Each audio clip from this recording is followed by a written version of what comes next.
Alright folks, welcome back everyone. 皆さんお帰りなさい。今日は86日目です。It is day 86. Today is our Wanikani Zero day. So starting with Bunpro and probably squeeze in a bit of practice. I have decided that most of the time I'll get to that. Actually, I'll get to that practice a little bit later. Let's do our reviews first. 0 days are days where, in terms of Wanikani, are days where we do not have the current unit being reviewed and the volume is less than 10. I think the cutoff now is less than 10 or 20. Keep with stacking reviews onto 6 out of 7 days. That's kind of the new Wanikani routine. I don't have a third thing to do today because April is around the corner. So we're kind of liberating and rebalancing our scheduling so that Bunpro's position in this year is a little bit more fleshed out. Let's get into our reviews here. No grammar today. Okay, that was a 50-50.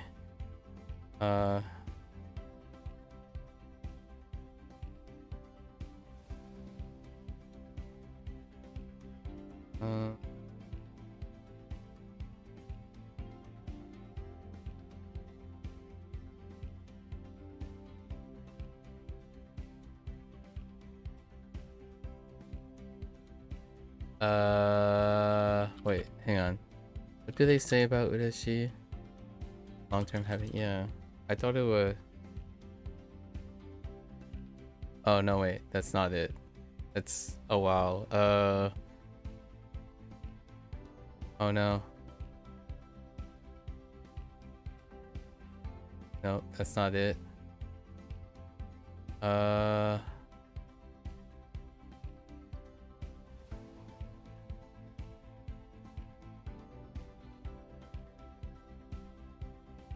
Again, it's...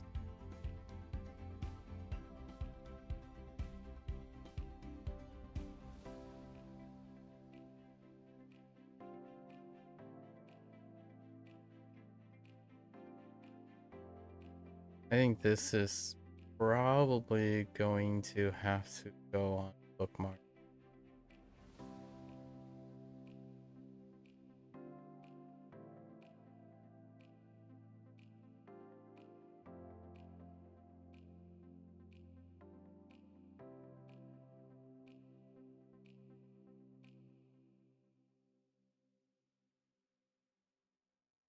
And the only reason I remember Urashi more regularly is because of recent listening. To express long-term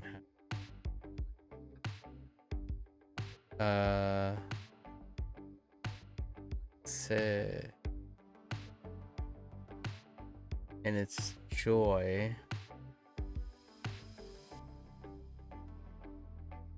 Oh.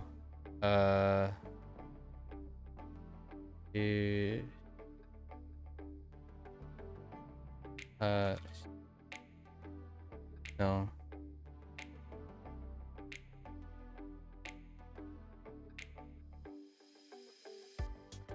I'm getting two things mixed up.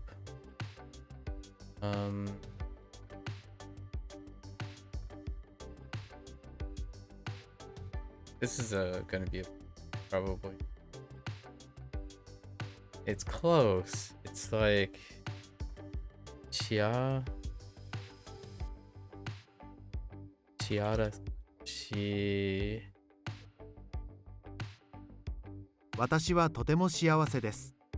幸せ Okay. 幸せ Now we're bookmarking this. We're also gonna write a note for 幸せ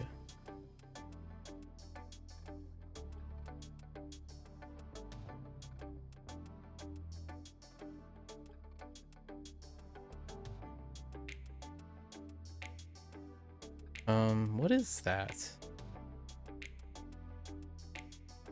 Oh, it should say here. No, it doesn't say here.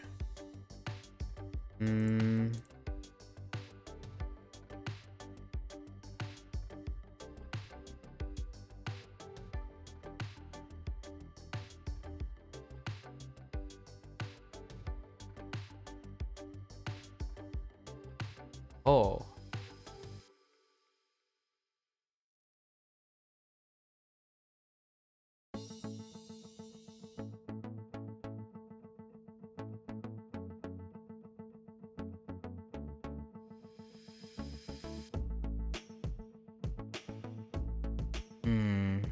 Let me see.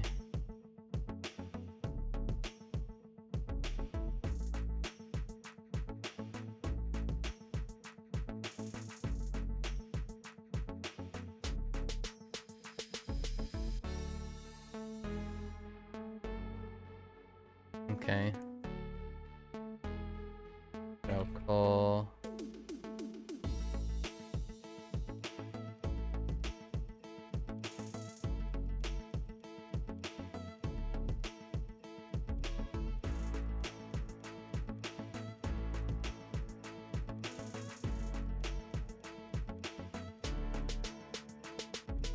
Okay.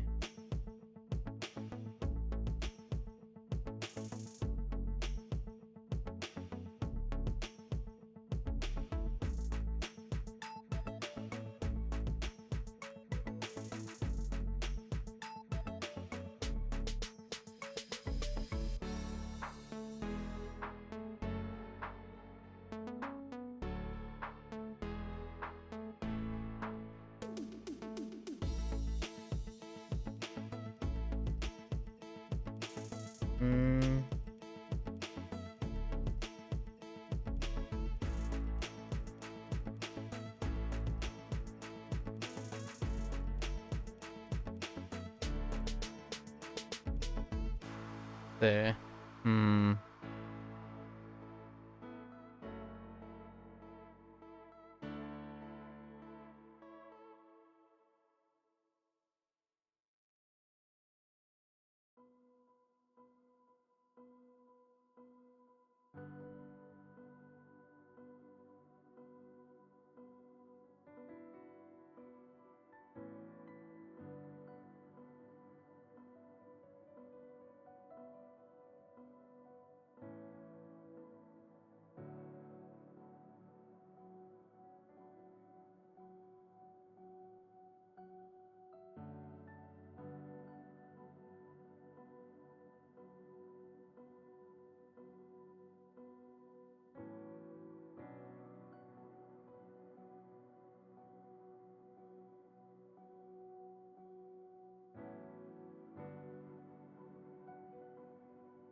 Oh, this is rough.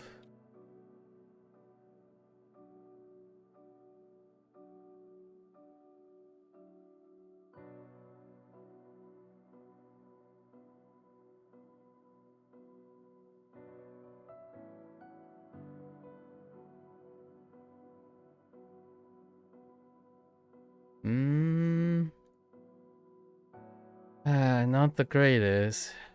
Not the greatest. Okay. It took me too long. We'll bookmark this as a reminder. Synonym thing. Actually, oh, and you can't go back.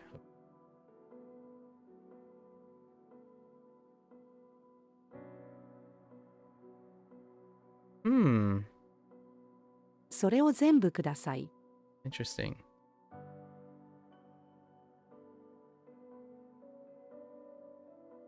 Interesting.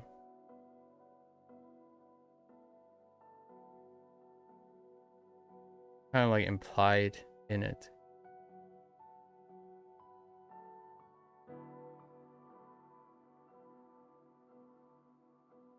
Boku no ume wa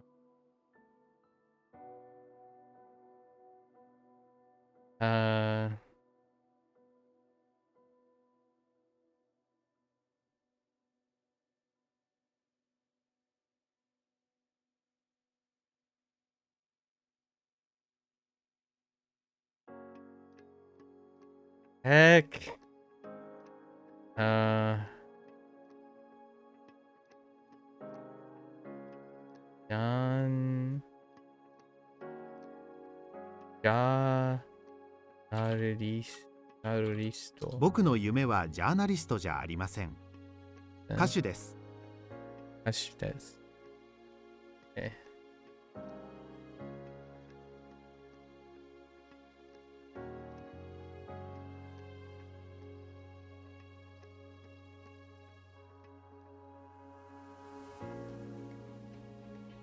消防士になりたいので毎日筋トレをしています。毎日筋トレ。Oh, yeah. 筋トレ、weightlifting or muscle training, yeah, going too.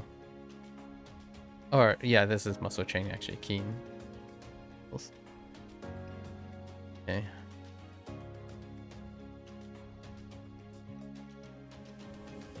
私の息子は5歳だ。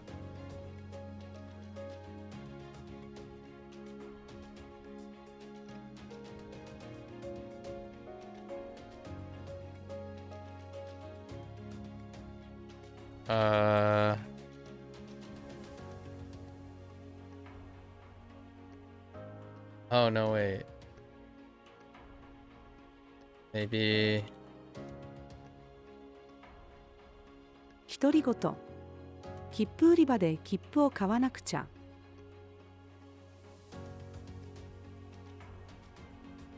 この着物は祖母からもらいました。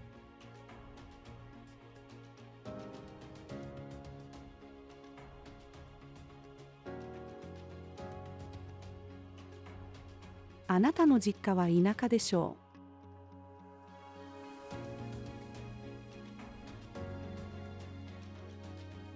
う。実家。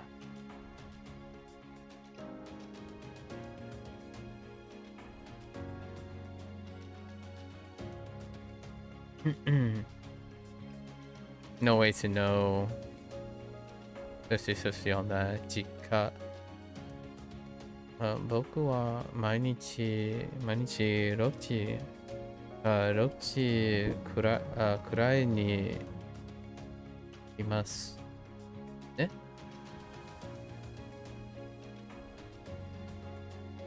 僕は毎日6時くらいに起きます。OK。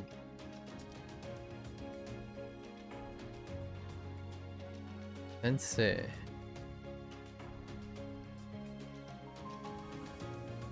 What is Mommy? No. Yes. That worked.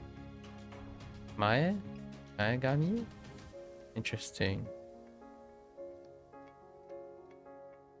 Kind of reminds me of bangs as opposed to hair itself, like just plain hair.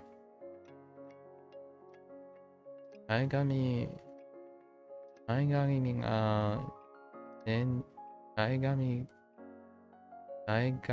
目に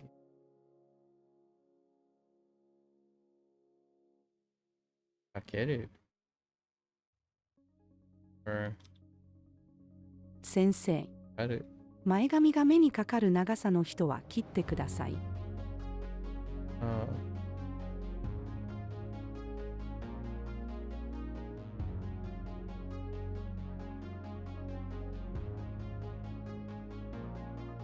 Hanging. I see. And then that has something to do with overing. So people who hang their hair over their eyes. Interesting. Hanging over. 長さ。かかる長さ。And then no for 人は切ってください。Okay. Alright. 同僚。シャワーの修理は君の仕事だろ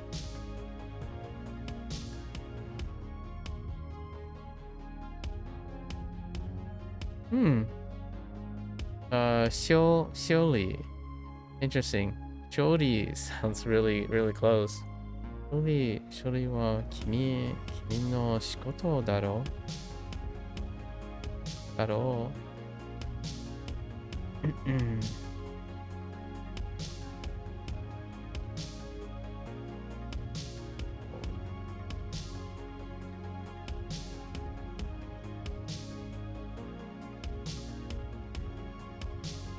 僕はサーフィンは楽しくないと思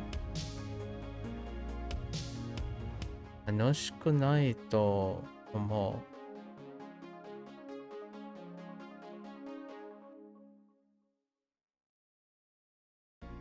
Oh, interesting.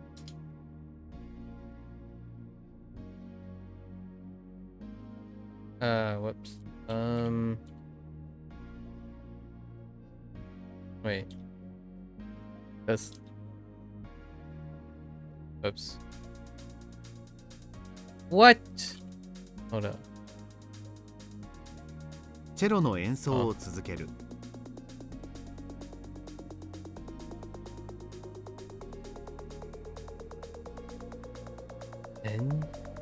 Just a enso performance. Oh, play. Okay, I see. Interesting. Enso.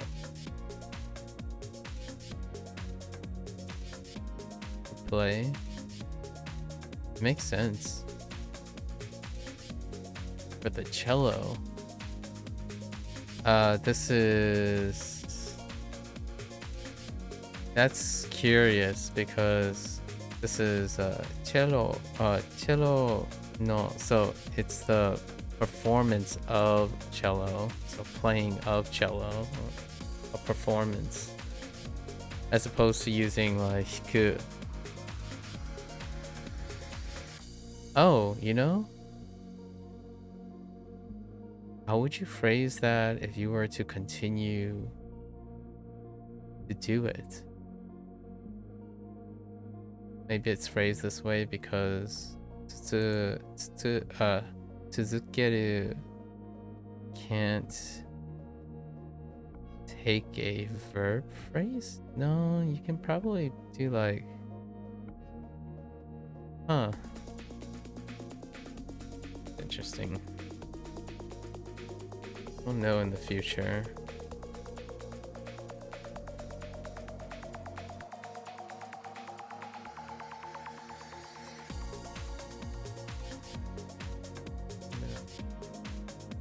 Stole. Maybe toll works? Okay. Loaded.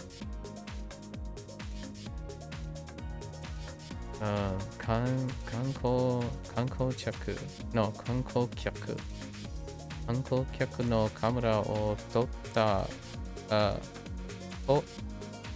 人が apprehend wait 逮捕 okay 逮捕されましたされ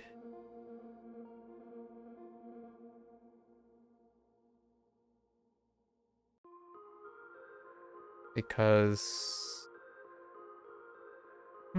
され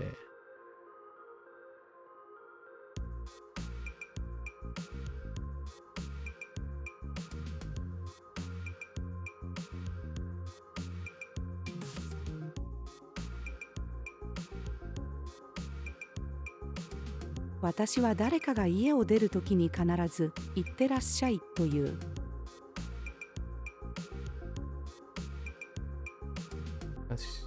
私は誰かが家を出る時に必ず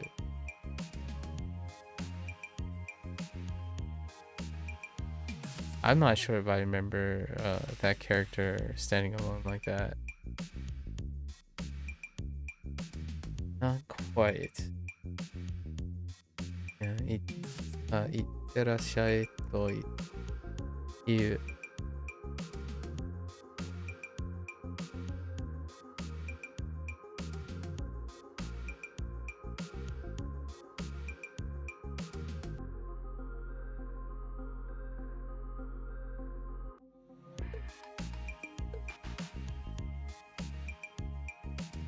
の先生は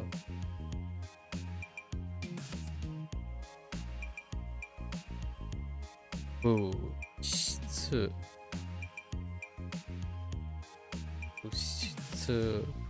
のグラム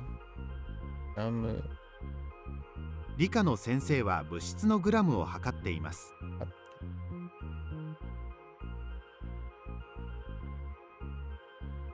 right わかるよ。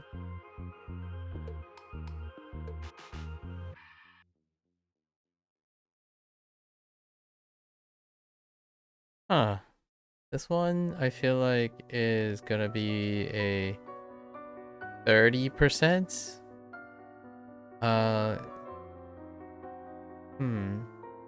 Restaurant de there's a knee particle there.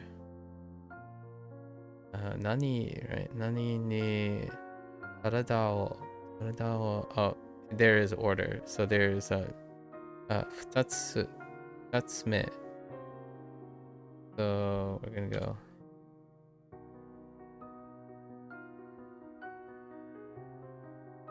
レストランで1つ目にサラダを、2つ目にチキンを頼みました。If they weren't saying like 2つ, if they didn't say 2つ, I would have had 2つ目, I would have had to take a 50-50.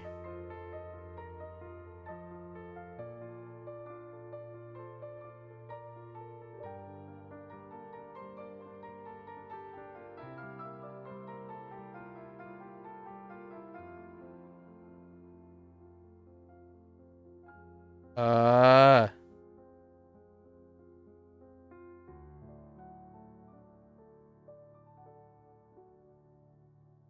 アイスクリームは美味しいです。Okay. 全部で、すべて、yes. Okay. もうすべて、もうすべての選択の家事。Oh, there, Osmond. Yo. 家事が終わったので、それからゴロゴロするつもりだ。ゴロゴロ is loafing around. Yep. Okay. Alright. 家事。もうすべての家事が終わったので、これからゴロゴロするつもりだ。留学生はカナダにします。留学先はカナダにします。家のルールでは、寝る前にスマホをリビングに置かなくてはいけません。As the Hero is working well. Put it to 25 lessons per day. Currently at 41. Solid. Level 2. How are you finding the introductory pinging? Like, how are you finding the pinging stuff? Early on, many users complained about like, oh, I don't want to work on the pinging stuff because I just recognize the stuff.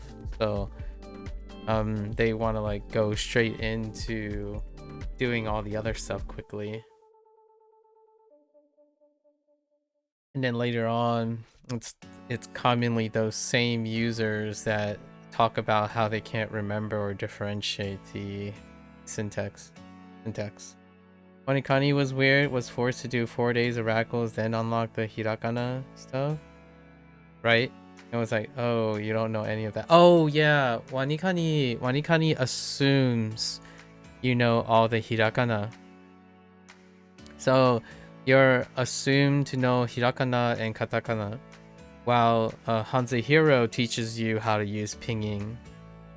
So and what I mean is, even if you don't know any pinging, right, they still end up having to expose you to the pinging because of the initial, final, and tone mnemonics that they do, despite needing to know pinging or not. And then hiragana and katakana is the Japanese difference, right? It's the big Japanese difference between the script. Like the script is different. So yeah, that is true. There is a section for it. I think most beginners like to, or like the people who like to rush things, they take the hiragana and the katakana and they just drill it for like 2 weeks, and then you get the hiragana and katakana in it. Yeah, and wanikani is gonna be weird because hiragana and katakana are the basis for their mnemonics, like what they sound like. So like, for example, this character right here, which is ja, right? Ja, it's ie. However, without knowing hiragana, ie is going to be part of the mnemonics. You found a very cool app. You'll brute force it right now. Ah, okay. So you got, they got one doing the, yeah, IEO. Nice, nice. There are fun little like ABC related rhymes and stuff as well, if you're into that. There is a like a song, like there's a bunch of nursery rhyme or little things, or the a e o u stuff. But I see. Brute forcing's the way. They'll come up so often. Obviously, it's every single sound. So you're basically doing pinging at the moment for Japanese. Interesting. Cool. Glad to hear the Hanzahiro stuff is starting out well. I totally didn't make didn't make enough comments about Wanikani since we were talking about Hanzahiro most of the time.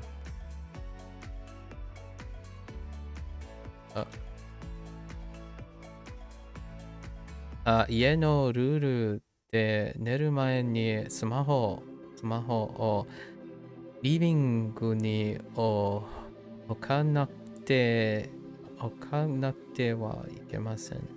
So you must oh, that's interesting. You need to leave as opposed to put it down.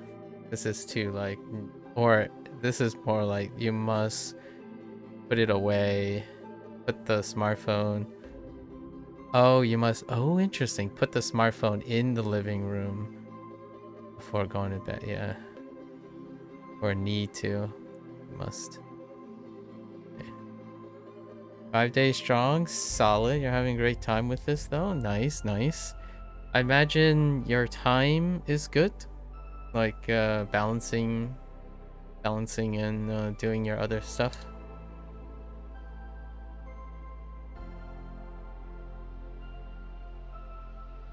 Oh. Yoshi. Half beauty, half person. Yoshi. Yoshi, 今日はどちらのどれどの髪色にしたい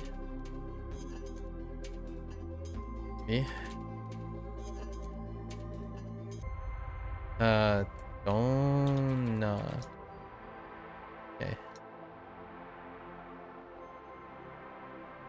You've been flying through the reviews? Solid, solid. Glad to hear it. That passion up. モデル。私は、一日に、レ、レトル、リットル、リットル以上、以上、以上の水を飲んでいます。モデル。私は1日に2リットル以上の水を飲んでいます。Some of the mnemonics are insane. For some of the easier ones, you find it better to memorize without it. It's certainly up to you. But you always try to understand the pieces of the mnemonic to drill in the system. I see. Yeah, it's certainly up to you to remember stuff. The mnemonics are simply a supplement, right? If you're finding it incredibly memorable, like I don't remember the mnemonic for like sh or wa. At some point they're supposed to phase out, and if they're already memorable, some of them are really weird, like very weird. Kevin goes through phases. Near like the latter end, he's just like he's the way they generated it or written it, it's like they're just throwing words together now, so it requires some rewriting and all. And then there are ones that are really dark, like they're incredibly dark in the beginning. I don't know what's that about. So all the Walter White ones are funny. Yeah, Walter White ones are pretty funny. I agree. I basically made all of Walter White's ones about crime. about his special product. So like I leaned in on that. So all the archetypes that Kevin came up with, like he just chose like 3 or 4 characteristics. So I doubled down on those characteristics. And whenever like however Kevin generated it or written all those prompts, there is some sort of generation or involved, I think. Whenever it strays away from my archetype, I would rewrite it into the archetype. So Walter White is always peddling his special goods. Yeah, always peddling his special goods.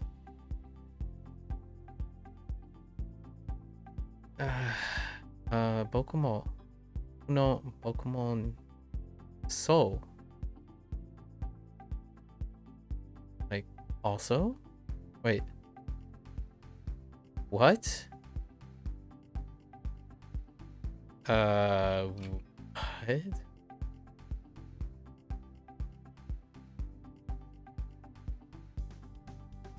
Agreement specific or something that has been said.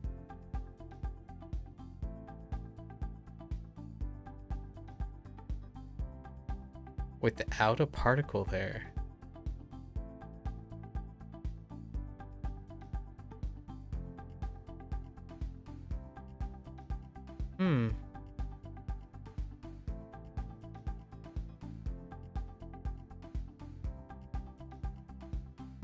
About 僕もそう思う。 Of course it's soul. Yeah, some of the people are not memorable enough, like Xeno Warrior. You wish they would let you replace them early on in the system itself and not your own personal bypass. Yeah, so if you replace them all, this is more of a systems thing. If you replace them all, it would mean that all the other mnemonics would have to be replaced as well. So this is more like, how do I feel about this?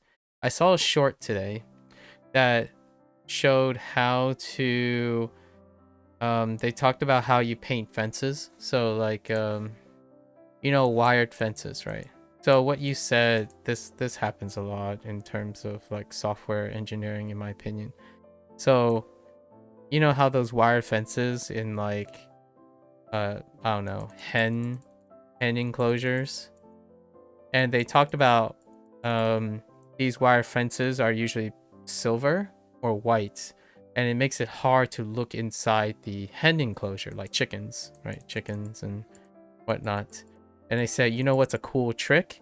If you paint these wired fences black, then it absorbs all the color and you can see right through it. It's as though the screen disappears.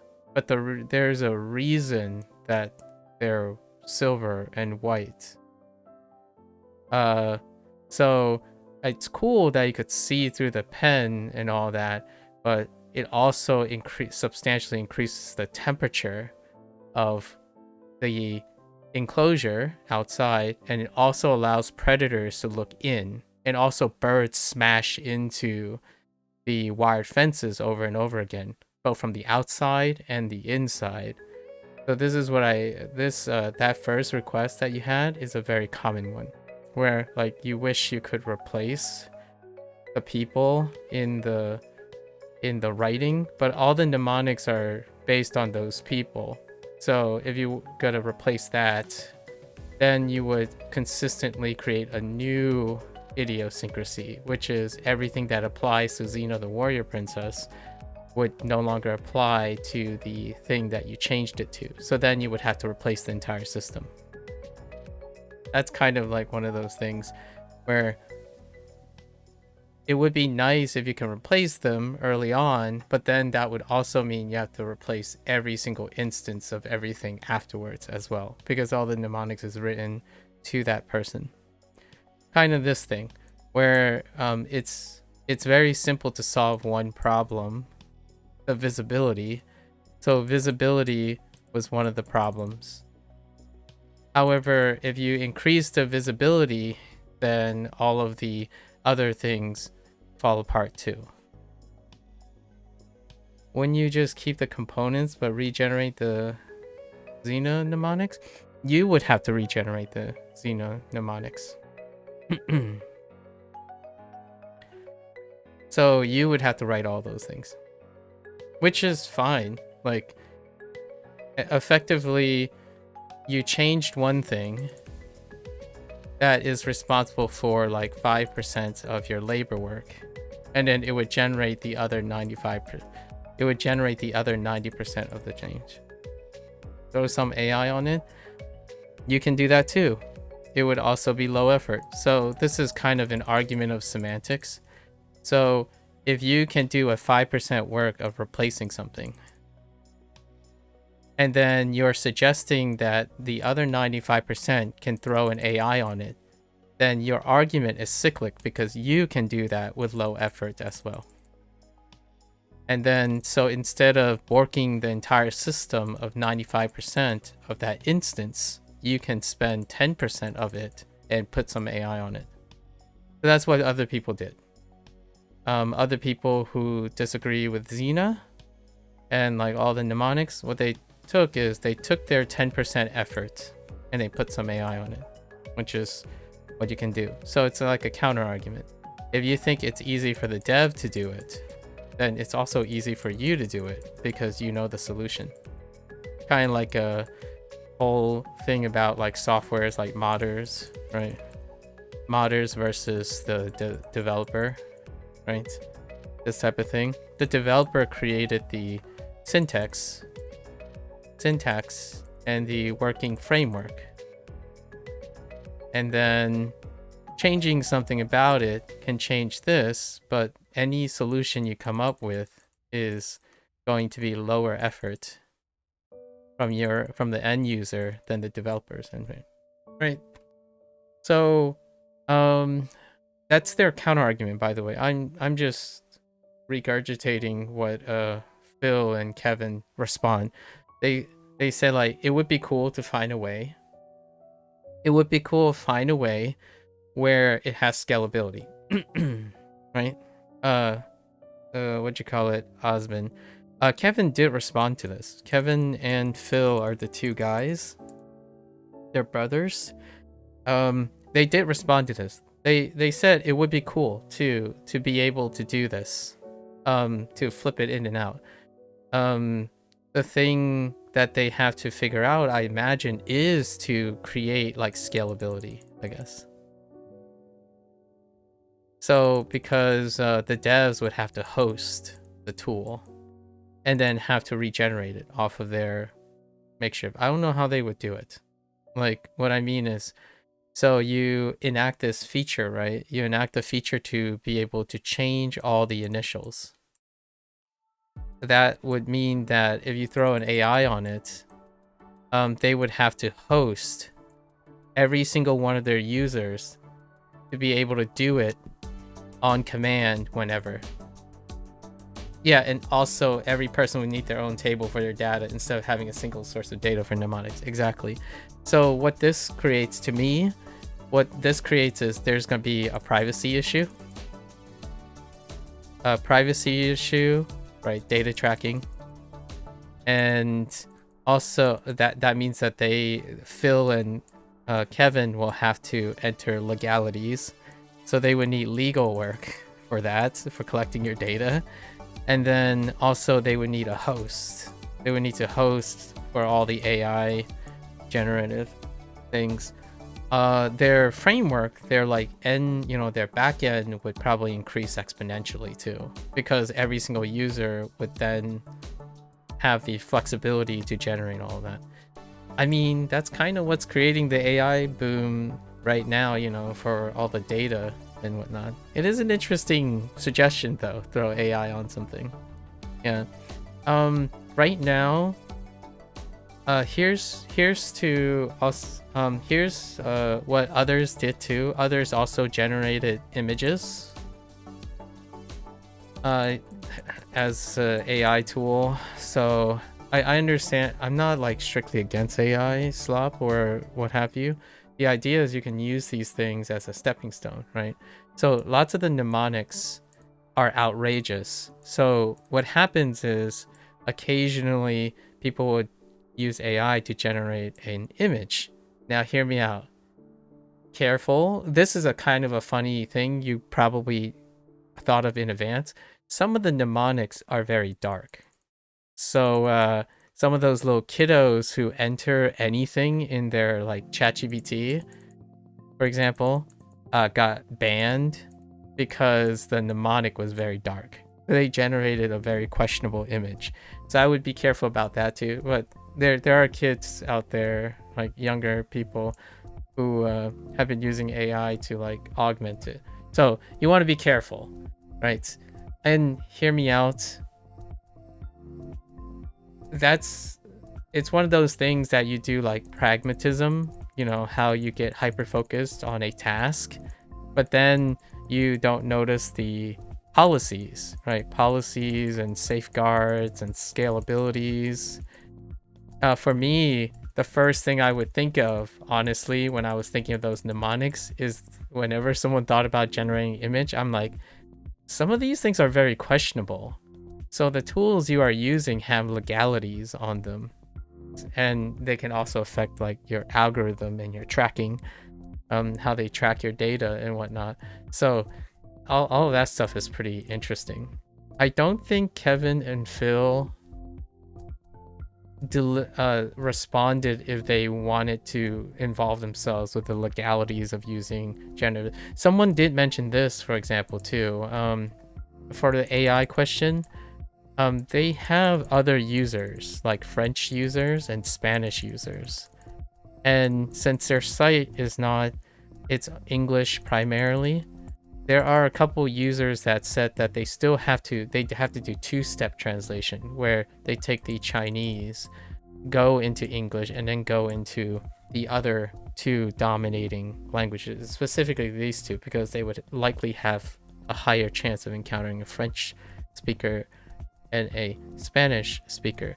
And that person suggested, can you, like, they don't mind it being like AI translator or something, can you create mirror sites, right? Mirror sites in these languages instead. And that goes back to the same question.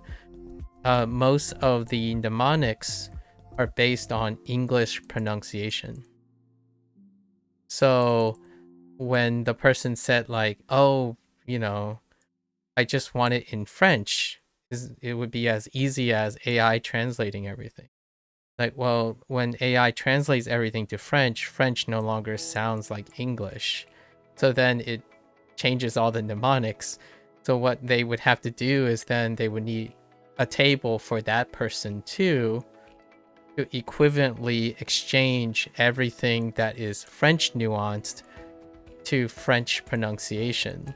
So then all the mnemonics have to change to French pronunciation, and I have no idea. I don't know enough French. There is a chance I could do a Spanish thing, but I think Spanish works better with Japanese. But yeah, it's really interesting. It would be a fun task to hire someone to do. I'm not a software engineer. Yeah, totally not worth it. You're glad they pushed back. Yeah, that one is tough. There are quite a lot more, and honestly, if I had to really guess why they didn't enact these features. Oh, by the way, planning to buy Lifetime soon. They just swallow their entire product down. That's pretty much what I did. Bunpro is the same. So Wanikani, Bunpro, and Hanzahiro, I bought their Lifetime from day one. My goal was to figure out how their process works, and not necessarily, I'm not looking for like the best feature rich approach. It's more like if they have problems, I want to figure out how to work around it, because I kind of like the idea of figuring out stuff. So when you set your personal bypass, I don't want to sound like, obviously you should find tools that suit your needs and whatnot. I'm going ahead and trying to tell you that the products that I use, I rarely ever say they're the best or they're the worst. And finding out those bypass and the way to work around it is actually kind of what I like to do when I'm streaming. I like to see what I understand and what I can do with them. But if you're looking for like more feature-rich products and whatnot, there's still Anki and other, like, there are far more feature-rich products out there. I simply haven't gone to them or whatnot. And then about the Lifetime subscription, these are it's one of the reasons I bought these products. I believed in their whatever they're doing and hope they can take it or leave it. You know, tomorrow it could shut down. I have no idea. The idea is lifetime subscriptions are closest thing the common people have, like the end user, like for myself, have to any form of ownership, right? Because nowadays we live in the world of service, you know, pay as you go service. And it's lovely to see that there are still developers, especially quaint developers, who can stand by life support. Bunpro is definitely one that is fantastic, and others don't have that yet. So I kind of shop around and see what they do. A good product owner is someone who understands the user's needs, but also the feasibility of the system. Yeah, I think Kevin, hear me out. I've never talked with them directly, and they've never like stopped by. They're not like social media connected type of people. Kevin's in Taiwan. I'm not sure if Phil is in Taiwan. As far as their description goes, Phil is still in Florida. I think Kevin is an American expat. I'm not sure if Kevin got nationalized in Taiwan or not, but they're independent developers. So as far as I know, they do not have the staff nor like the legal work to navigate what is necessary to operate a AI generated thing. And hear me out, I totally get like there are other smaller groups who took the plunge, like and use automation through AI powered things, but it is not clear if those people are going to encounter legality issues in the future. right? Because the AI market is very tenuous right now, it's tentative. So all that scalability and all the framework, it's not clear if what type of risk they're taking. So to me, Kevin and Phil strikes me as people who wanted to create something but not really expand it to like a large operation. We're not talking about someone who goes out and advertise, hey, we can compete with Duolingo or something like that, where, you know, Duolingo has its fair share of politics and policies and scalability and finances. Very interesting. You're happy with Hanzihiro, honestly? You tried Mandarin Blueprint free tier? Yeah, how do you like that? You don't like building everything yourself? Yeah, that's what someone else jumped in on the same day said. Like, building everything is uninspired to me personally. I like having like both. So if like Kevin throws me like a left field, I can never underestimate how some of the stuff could work. So for better or for worse kind of thing, right? I prefer to read a book that someone wrote, not a book that someone wrote for me, so to speak, right? So there's gonna be parts that I like about the book, and then there's parts that maybe I don't, but maybe I come to like the stuff that I dislike and then come to dislike the stuff that I thought I like, that kind of thing. So I'm a little bit of a 50-50 thing.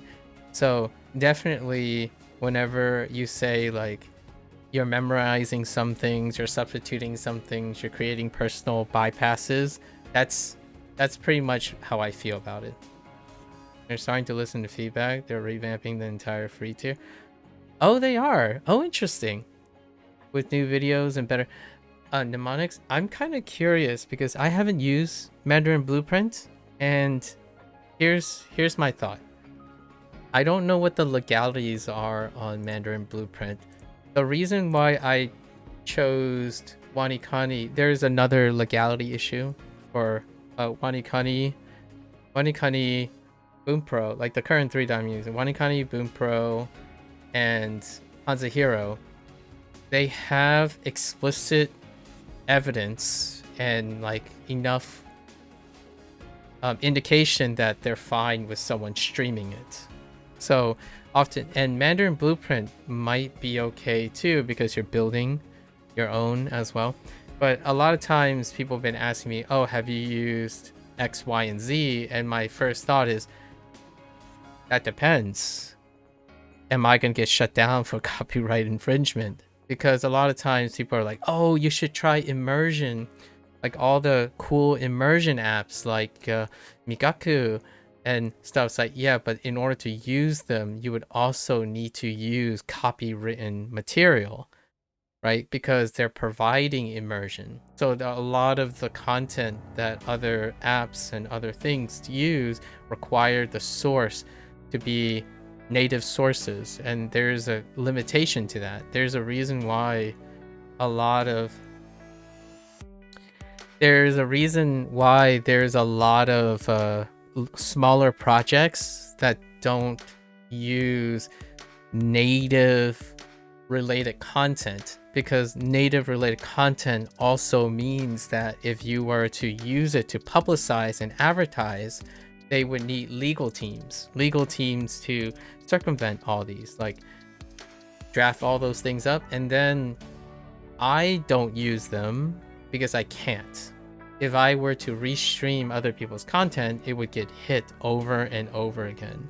So that's kind of one of those things. I do immersion, like I watch YouTube and vlogs and all that in the evening. But that's kind of, I'm trying to get ahead of other questions, because the reason why I'm mentioning that is it also means I have no experience with any of those apps to share.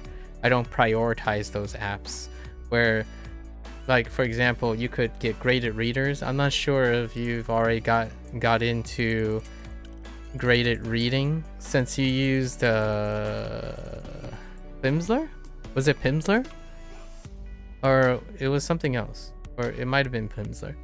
There are also graded reading apps and those content are copywritten because the thing that they're selling. Oh, Do Chinese is what you were using, but still too. Oh yeah, Do Chinese. Yes, Do Chinese, the graded reader. Yeah. So I was gonna talk about Do Chinese, just now. These things are right. It's copywritten, so it's intellectual property, and lots of people brought this up. And yes, you can do graded reading as well. Pimsleur for speaking. Yeah, Do Chinese for reading. I see. Yeah. The things I can do though is like NHK or like the Hong Kong news sites, because that's public information. So that's probably what I'm going to do in the future to, like, as a form of demonstrating something using stuff, but it would have to be public domain information. So like Hong Kong news might be something. NHK is a Japanese news site, etc. Have I taken HSK exam or plan to? Is that my roadmap? No, I have no plans to do any formal examination. It could be fun as a social experiment. My social experiment, the major motivation for such a social experiment would involve participating it with someone else. So unless it's a personal friend or a colleague or something that wants to perform a social experiment, I don't necessarily need I have no plans for doing any form of examination. I'm not sure if there are going to be opportunities in the future where an examination is required to like proceed forward with the project or something like that. In the title you see 885. What is that number, by the way? This is this is 885 days from the first day I streamed on YouTube. That's how I keep track of things. So 885 days from first time. I track the same on Twitch and whatnot. On Twitch is 2698. You gotta categorize, you know, organize. Do you plan on taking any of the exams? I look forward to hearing your progress with the exams. Exams are what many like to do to give a form of self-evaluation for them. Like, they like to do that type of milestone. For myself, it's task-based. So most of the stuff is based on the tasks that I want to achieve. So like writing a Chinese review of a game or something like a video game would be one of the milestones. It wouldn't be something like taking an exam. You will as a measurement of your success. That's fair. That's fair. Yeah. I tend to do task-based things for this. So like in order for like Bunpro, the task is to cover Bunpro. So all my task and my problem-solving skills and process-oriented thinking involves evaluating Bunpro and using Bunpro in various ways. That goes with Hanzahira and Wanikani. So like answering your questions and getting ahead of all your questions and providing analogies and other people's concerns about Hanzahiro, that's the main focus. Learning Chinese is on the task of doing that. It gives it a feeling of academic achievement by passing exam like back in school. That's fair. Yeah. My life has taken me past the examination period. So most of the time, the way to evaluate people's success or my own personal achievements, my academic achievements, is to produce something, to publish something. So I do that every single day. That's kind of how I form my achievements, especially my academic ones. This very discussion would be a great example of my opportunities to demonstrate academic achievements, which is to describe and be able to answer questions or elaborate and perform analogies and like metaphors about products that I've used. That's largely my aspirations for all of this. So I get my reward each time I get to speak to someone who also shares or requires some discussion topics and whatnot. That's when I get achievement. This part would be my victory lap. So execution of communication skills and product discussions, like the scalability problem, the AI thing, those things are a great way to execute how well, and depending on that feedback and that interaction, that's how I evaluate my achievements. Great chat, gotta drop. Catch you catch you another week. I'd love to hear what you discover in another week. Hey, before you go, scavenger hunt. I would love to hear how you are going to change up the like Xena thing and whatnot. I'm genuinely curious what your workaround and personal bypass is for substituting them. I have changed some of those things, and I have also rewritten substantial number of mnemonics pertaining to very specific initials. So I'm curious how you go about it. So in the future, catch you in another week. Osman, good luck. Thanks for the great chat. All right. Always a pleasure. Take care. 会社に勤める。会社に勤める。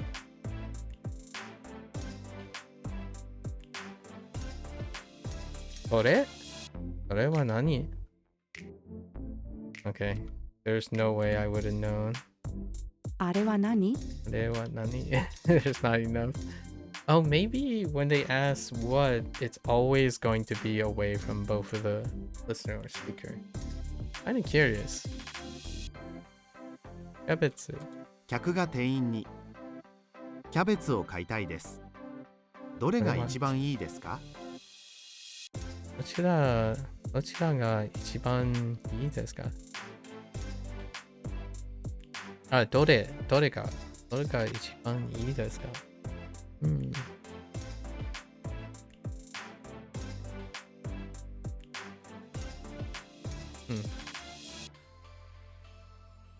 ？I don't ask which is best all the time. Maybe like どれが進める or something like that. Probably like which do you recommend? I don't like using ichiban yi or any of that stuff. Not that I'm saying that Japanese people do it, but for myself, I rarely ever ask which is best. Often, or maybe like omou, right? Use think or feel. Maybe like what do you feel is good, but susumeru is fine, or susumu. Just recommendations as opposed to asking what is best. Scratch my head. 頭をかく。Well, that is certainly itch.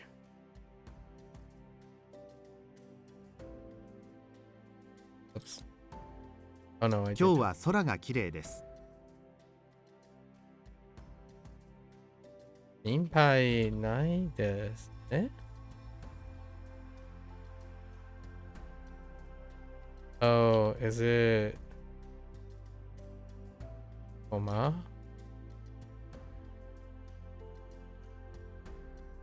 I was thinking like Komaru or something.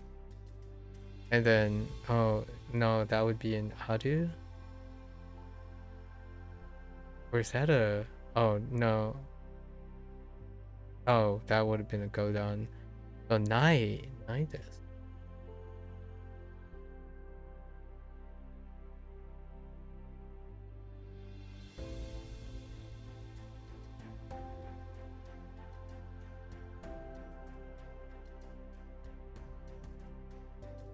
Two more things are terms of context. So I need a relationship word.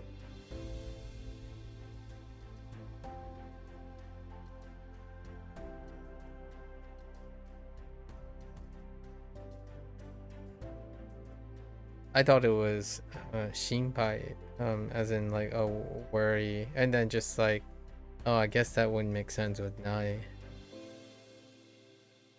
Or no, well, the desk kind of throws it off, but relationship.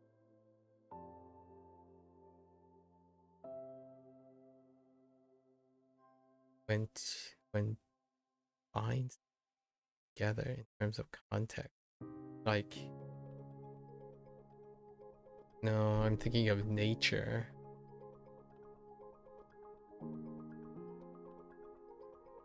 It's not literal binding. Oh, it might be like Harrison. Like,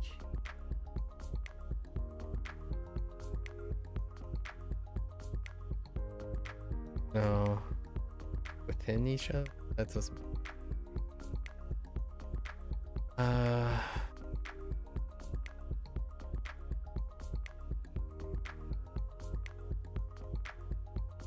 That doesn't conjugate properly here.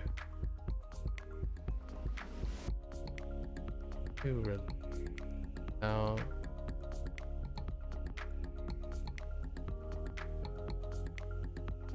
Oh, it could be about? No. についてないです. That doesn't make that's about. So like that doesn't make any sense.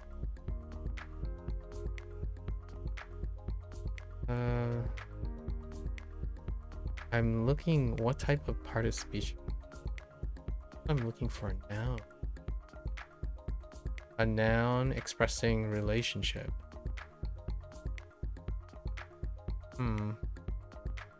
It's of no concern.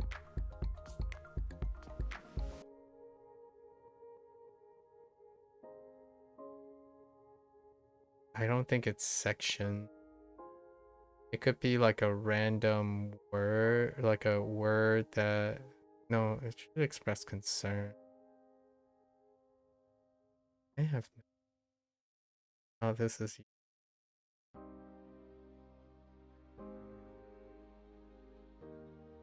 It's not curiosity. No, gotta be a group-oriented.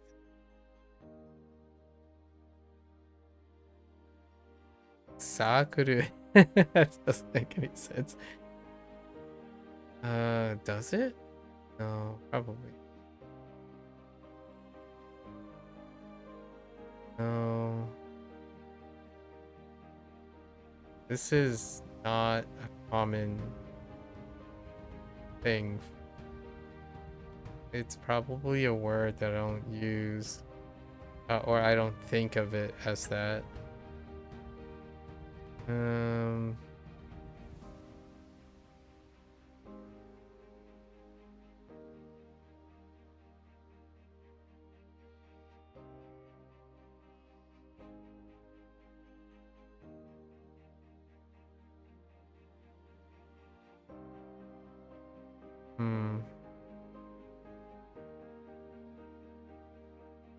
I can only think of things like gumi and or kumi and stuff where they're like groups. They're grouped together. Off that nuance hint. Yeah, more groups. Neighborhood. Like things in a close vicinity that's grouped together. Collect together. Options? No.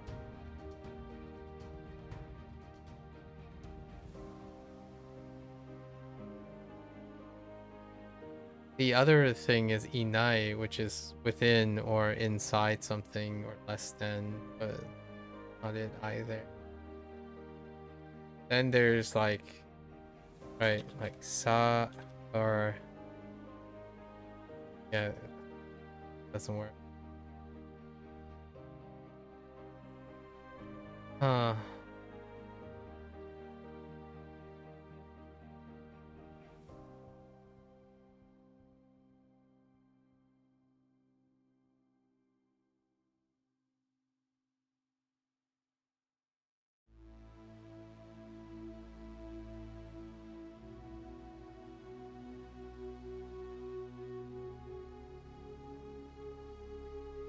Hmm.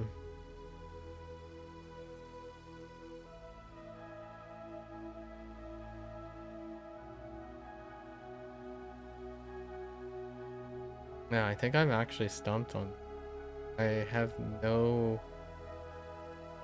thread to go on.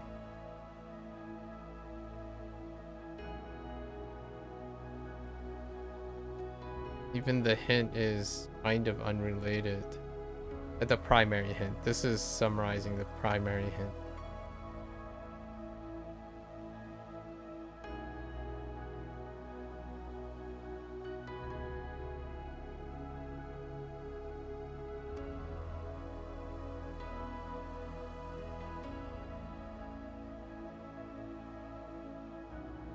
It could be like matter? No. But maybe it's like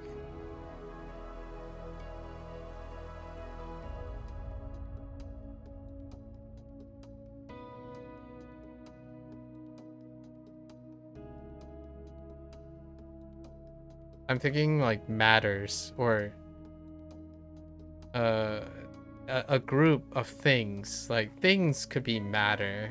Like toki, not toki, koto.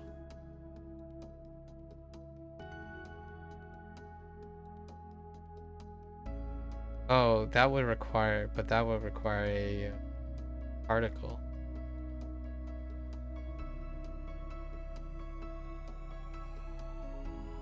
Other than that, could be like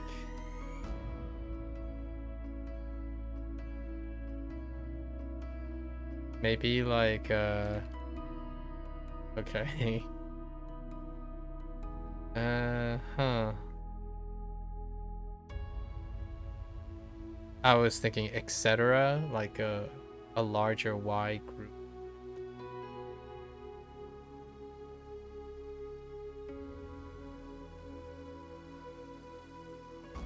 Could be like something really like now I'm using generic group words. Maybe like Yori? No, Ryo?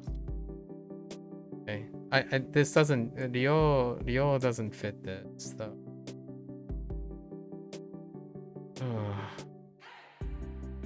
Feelings don't fit.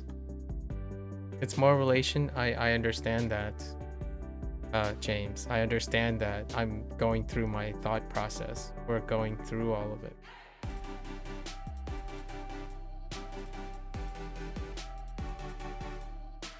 I see those words. Thanks. I'm going through group knowing I need to find relationship. I'm going through all of the possibility. So, regardless.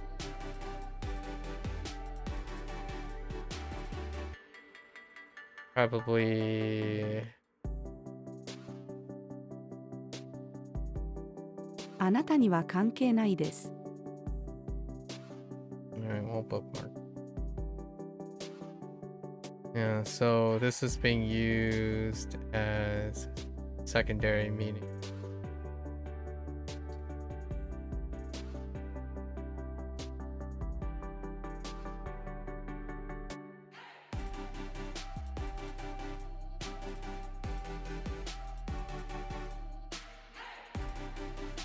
I don't know when you came in, but again, the way to go through finding the stuff is to go through everything I possibly know. So whether it's one or the other, you use all the possible information, whatever it comes to mind. So eventually we'll get there.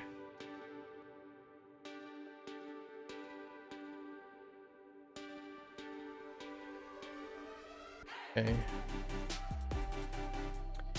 On a related note, did you see the new widget, James? Their new widget, I already mentioned this yesterday, but the new widget demonstrated what I was talking about the other day when you were talking about skipping hard sentences and listening exercises. I made a comment about it yesterday though. They introduced a widget for vocabulary coverage for the grammar stuff. It'll be interesting if they implement it for the vocabulary stuff, because that could act as the filter for selecting listening sentences. It's a big coincidence, but I really enjoyed the coincidence. Let's see.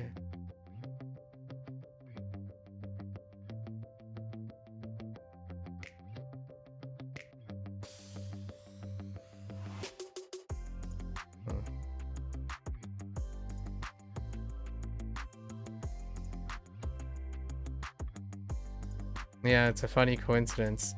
So it would be nice, it would be cool if they were able to implement it at the different sentences. You know what I mean? Like then I wouldn't have to take the notes, but in a way it would be nice to take the notes anyways.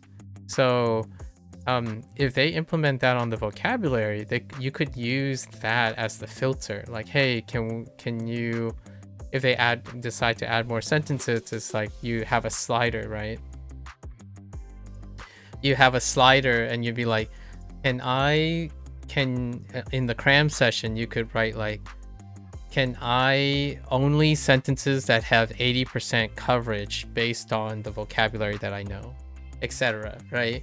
Bunpro is obviously grammar forward, so it makes sense that they did it. My suspicions though, the nice thing is now I don't have to guess. 2 or 3 days ago when we were talking about this stuff, I made a slight comment about I think the grammar ones are typically 80% and above for their particular group. And then if you go through it with their new widget, you can see that nearly all of their sentences are 80% and above. So you can make out the 1 or 2 words, and now the widget just tells you what they are. So when you try to figure it out, like when you listen to the sentence, you're like, I don't get one of the words, but I largely get the sentence. Then you can immediately click on the grammar thing, click like, I think this word means this. So then when you expand the widget, it's like, there it is. That's the thing. I think that's wonderful. Now, if they implement it in the vocab cards, which is, regardless, the stuff that's in the grammar will link back to the vocab cards, but if they did it the other way around, that would be pretty cool too. It gives, in my opinion, it creates a connection between what Bunpro has to offer, right? Like if you're focused on learning all of the grammar examples, you can use that as motivation to explore all the vocabulary words necessary. You don't have to study based on N5, N4, N3 grouping. You simply want to understand through discovery of the grammar stuff. And then that percentage slider is fantastic because now you know what your competence rate is. So like if they tell you, oh, 80% of it is covered, then you know where your comfortability is. You know, like if you're fine with figuring it out at 70%, that's great. At 80, at 90, I usually aim for 80. I typically say 80, or 80 and above. So then you can start to develop your listening comfortability, in my opinion. Like if you're asking yourself, when is it become too uncomfortable for you, regardless of what it is? And we were talking about like expecting 100%, so to speak. Neither of us expect 100%, but the question is, how low can you go before it becomes like, well, I'm not getting much other than doing it a different way. So that slider was really great. It's such a pure coincidence. It was literally 9 hours after we stopped talking about, after the day was over. I hope they do that. I mean, what is really exciting about this is that also means they can add more sentences. Like, they can just throw more sentences on the things, because the rating scale will scale to that, which is fantastic. I don't know. I'm not sure if they're planning on doing more sentences or not. Oh, here's another thing that's super interesting that you may, I think you might find a little humorous. So, if you're ever curious, the synthetic voice, or not the synthetic voice, but the sentences, the voice samples, right? If they're legitimate, like, what I mean is, did they curate and farm like from a source or sources? I have a very unexpected problem, and it came from a really weird place. Now, we already talked about music, James, the music in the background, about like background music being unintrusive, but it can create focus if it's like a repetitive sequence that you don't have. Like, so this track, this like whatever is playing in the background since we met, has been playing the same loop, like shuffled, for like the last, I'm gonna say, 6 months at least. All right, now I encountered a rare problem with 2 of the Bunpro videos. It triggered a copyright. And hear me out. It triggered a copyright to a Japanese global company, to a heavy metal song.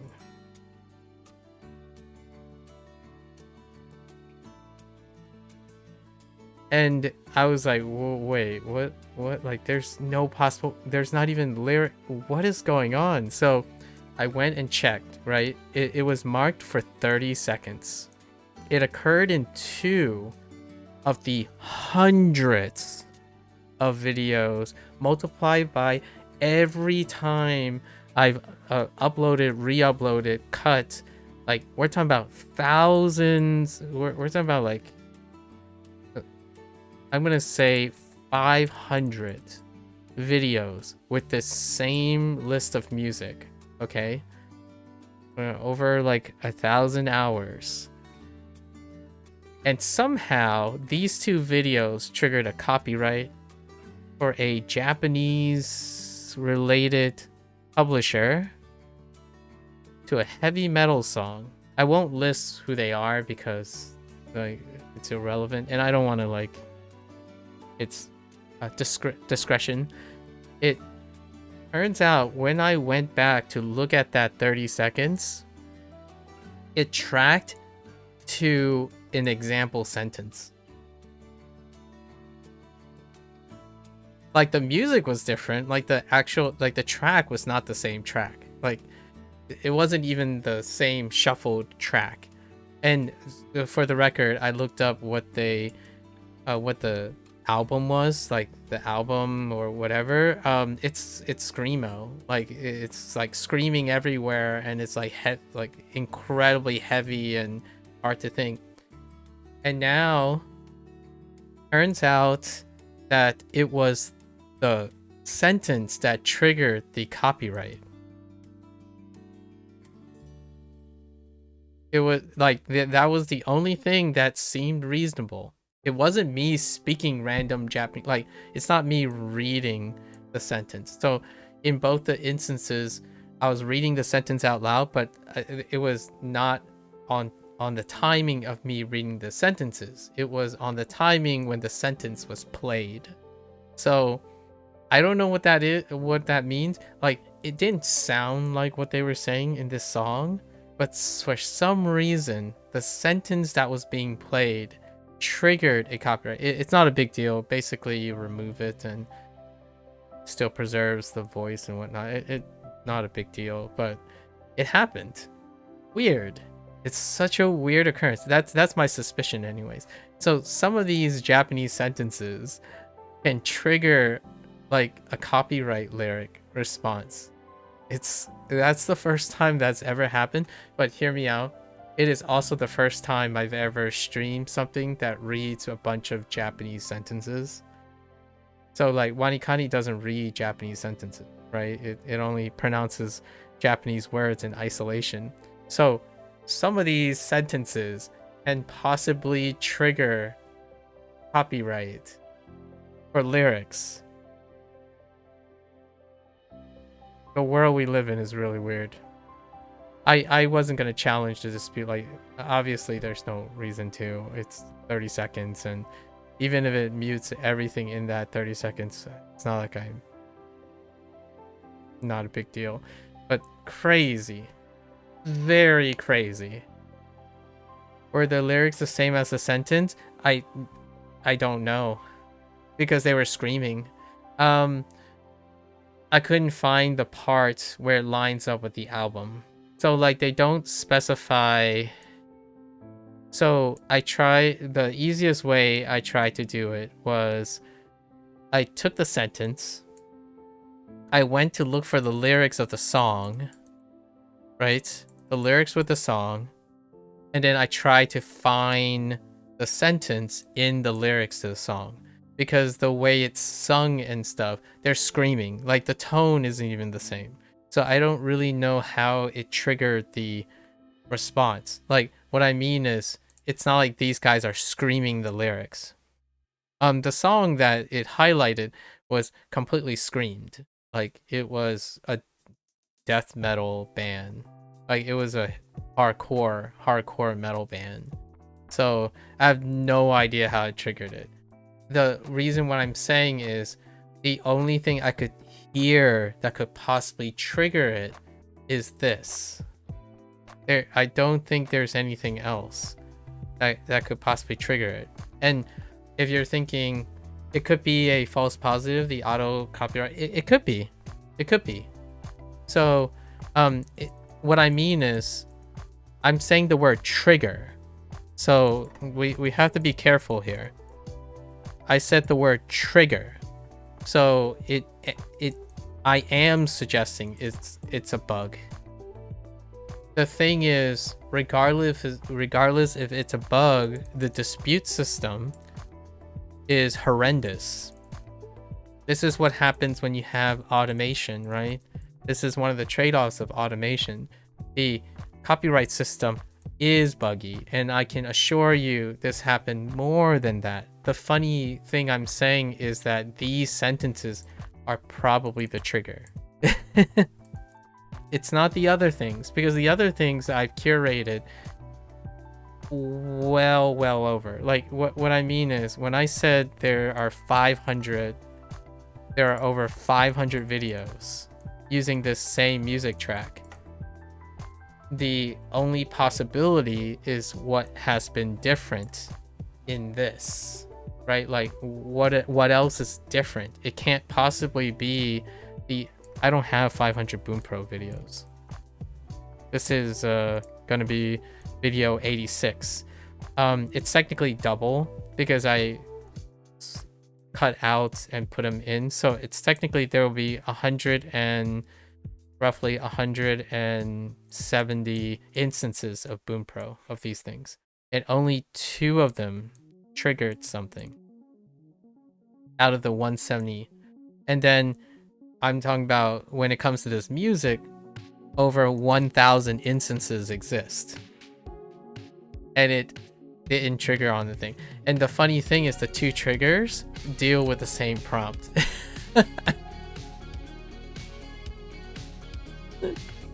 So like that's if you're like, I actually think it is a bug, but it is a very specific bug, and it makes me laugh. So okay, I understand that this would be like I don't want to make other people alarmed or scared or whatnot. I can understand how this could frustrate other people, right? Like if they have money involved and monetization. I wanted to point that out because it can happen. So in the future, I can tell people about it. It's one of the weirdest occurrences I've ever had. It's no big deal to me, honestly. But I know it could be a big deal to others. I think it's hilarious. It hasn't happened in Chinese though. So good news. I could also say good news. Hanzi Hero has over 1,000 hours of random common sentences, and it didn't trigger anything. So that didn't happen. And you would think, hear me out, let's do this about language learning. I would actually think that there's a higher chance for Hanzi Hero to overlap in sound, right? Because we're talking about automation here, right?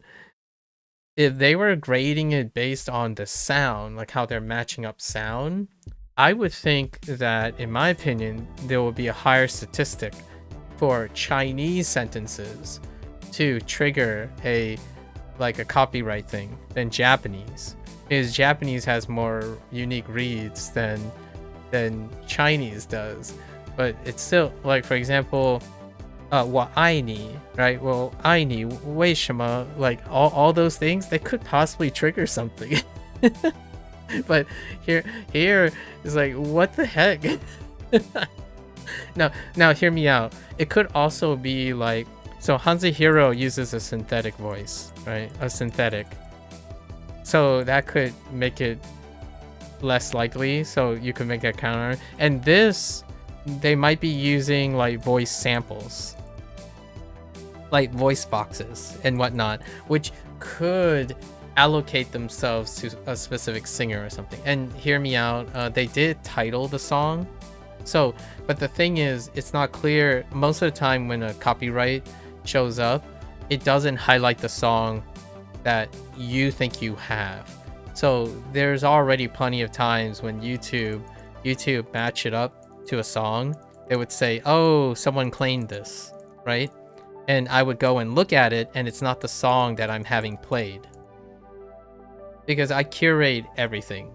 I'm like, I genuinely want to make whatever I have published now, at least foreseeably, as cautious as I can. So I do my due diligence. So whenever like YouTube's automation thing claims something, I literally look at it, and it's not the song that is listed. Now, you can still explain this. I can still back YouTube up, because the song that I have, it's not guaranteed that the producer of that song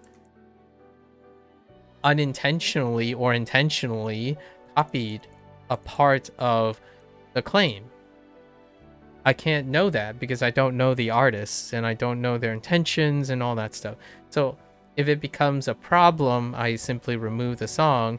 But the way YouTube has workarounds for this is that the funny thing is, while the automation, I'm guessing AI caused the claim match, the content ID, right? By the way, the content ID is not the same.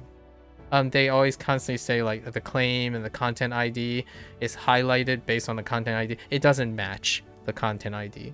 It rarely does. Like, these are problems that exist in a content creator world. I'm sure other content creators who are very wealthy and profitable, they simply buy the licenses that they require or have someone make it and own their property. That's perfectly all right. And then other content creators that don't have that privilege, maybe they already done these investigations, but the content ID rarely ever matches with the others. And that's not to say that a producer that you use did AI slop only to get claimed because they say it's claimless. And also, here's another possibility. This is a new claim. I've had songs that are clearly public domain and they were given to public domain. That doesn't mean they can't be licensed later. See, that's also the other problem, because humans do human things. They can take a song that is public domain and relicense it. Some people ask me, why don't I play classical music? A lot of times. I absolutely love soundtracks. Actually, my main source of music, Beth and I talked about music before, are soundtracks. Soundtracks and compositions. But I also don't play compositions very often because they can get claimed. And how do they get claimed? Live performances. Recorded live performances. So that's why this stuff is so funny, buggy, kind of hilarious. Earlier I was talking to Osman about like AI as well, where like there's scalability, legalities, and data tracking. Well, this is the other side of things, where when you have automation, you're gonna expect all these things in some way, shape, or form. I played a classical music. It was the original public domain Debussy. Public domain recording of a Debussy piece. And then it got permanently claimed because an orchestra decided to remaster it and record it. And I can't challenge that because when they played it back, well, they played Debussy. So like this type of stuff happens so often, where if you have something that's public domain, there's no guarantee that because of how dumb, in my opinion, I literally mean that word, how dumb automation is, because it's not human. It doesn't make human curated decisions. It doesn't create these logic loops. No matter how well you train, in my opinion, no matter how well you aligned in AI, one of the limitations of automation is they do not make logical loops like this because they're not human. They don't make human decisions. Like, how can a person see that, oh, okay, this is a classical piece. It's obviously public domain. But then it's like, oh, I see it. It's a live recording. But the guy's version is obviously the public domain, right? No, the automated service only determines how close it resembles to the content ID. And that's what I mean. That this is a funny, like, I'm not even sure if it's buggy. Like, hear me out. We talked about, like, you know, the censoring thing, right, earlier in Bunpro, about like censoring casual phrases, right? Or colloquial phrases. Sometimes I start thinking, like, is it buggy or is it because that's how the system works? And for me, copyright has often been something really big. Here, if you're wondering, here's something that is very hard to believe, but I have triggered. There were times when I read something out loud and I triggered a copyright. Which you might be thinking, oh, that's not a big deal, because there are musicians who play their own song and they get copyright struck for their own song. And I'm like, yeah, but this is me reading dialogue. If you read dialogue and you're trying to, like, there were times when I was reading the dialogue and I was like doing an impression of some of the characters and whatnot, and I triggered a copyright. And it's not a big deal because it's just a small part, so you just let them do their thing. I legitimately blindly just say, oh, all right, just trim it. If someone says, hey, people don't watch these videos, so it really doesn't matter that much right now. But if they go back and they watch, hey, I noticed your audio cut out here. He's like, oh, let me explain. I got a story for you. I managed to trigger copyright for reading in my own voice a line that is copywritten. It happens. Oh, I got a good one for you, James. In Yakuza 3, since we already finished Kiwami 3, in Yakuza 3 Remastered, I still remember this. I remember almost all of the instances because I recorded all of these things. In Yakuza 3 Remastered, when you stand by Morning Glory, the orphanage, right? The Morning Glory orphanage, on the shores, so on the shores of Okinawa shores, there is going to be a wave sound. Okay? Like the ocean sound, you know, the waves crashing. I got copyright struck for that. Or not really copyright struck. I got copyright claimed. Like complete removal claimed. As in, like, this is not allowed. Like a super, like there are varying levels of sound. There are varying levels of, like, kind of claims. There are claims where you have to, like, remove it entirely. There's claims that you can silence it. There's claims that you can modify it or replace the song. This one it was the sound of the waves crashing on the shore, like the shh, that sound. So that happened once, and hear me out, when I tried to replicate it, it didn't happen again. A game, like, it was RGG's Yakuza 3, and if anyone out there, you know, want to demonstrate it, it probably can occur. You stand your character, stand Kiryu Kazuma, you know, right next to the shore in Okinawa, and you can trigger a copyright for a wave sound because someone copywritten seas crashing. How many times do you think that has occurred in other video games? And here's a cynical spin on this. Here's a really cynical spin. I bet someone took this from a public domain or a free asset place. They made a product with it. And because of that overall product, it ended up copywriting that wave sound. Not that they went to a public domain, took the free asset, and then went straight to copywriting it. I bet they took it, and it's not necessarily cynical in the sense that they're bad people or malicious people. I think it's unintentionally cynical, as in the way people work, like how the system works, how automation works. I'm not blaming people wanting, like, I'm kind of like I lean towards IP protection than public domain, despite like being academic science, you know, like when you publish something, it should be public domain. But the idea is, I think because of the way automation works, these things happen all the time.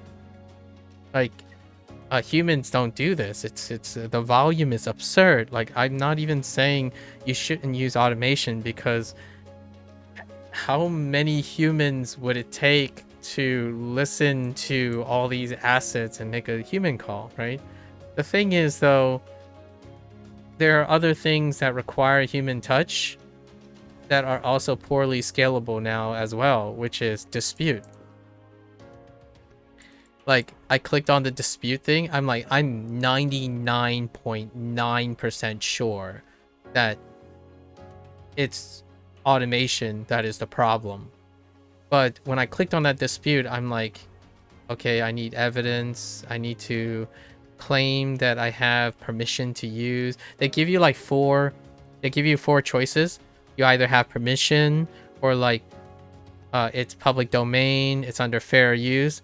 The option that I wanted to use is assuming I'm already, like, the options they given me is assuming there's a guilty party involved, which I've talked to Drama before about it. It's like, I assume I'm guilty of something. I did something. But the option that I was looking for is whatever you cited is not it. it's something else, but it's not the thing you claimed, right? Like, I'm not there to say it's not my fault. I put up this content, so it triggered a bug. The bug is still partially my fault. I triggered a bug, and and it's also their fault because it is buggy, right? So both of us are fault. So I'm okay with that. I'm very professional about these things most of the time. I admit that I'm part of the problem. Now the thing is, the option assumes that the person who triggered the claim is ignorant, and all the options suggest that I don't understand that what you're highlighting has nothing to do with the thing that is in the video. And the reason why I'm saying this is absurd is because the disputing part would require a human, like a human person. Otherwise, I hope AI continues to improve to a vast and dramatically more complex thing, because I can honestly tell you, I've had so many weird claims over the years, and it is ridiculous. In fact, to this day, Twitch has like, I don't, YouTube automation, this is a bit buggy. I actually think this is funny. On Twitch, I have come up with a routine. Every single video, I have to submit a response, and their automation has to lift the muted audio because it doesn't exist in my video. The reason why it happens is on Twitch, it is automated and running against a database where someone has copywritten things that weren't theirs, but the person who made it, they didn't copyright it. So then eventually, like all this music, like all this stuff, despite using it for years, it does not guarantee that later down the road, someone whose name is completely in Sanskrit, completely illiterate to me, like I can't read any of it, and then I go click on the sample, it sounds like something remotely like it, and I'm like, but I have no idea, I can't even read this. How will I even get to this stuff? Dispute, not in my video. Dispute, not in my video. Dispute, not in my video. And on Twitch, since their automation is so automatic, you simply have to dispute it.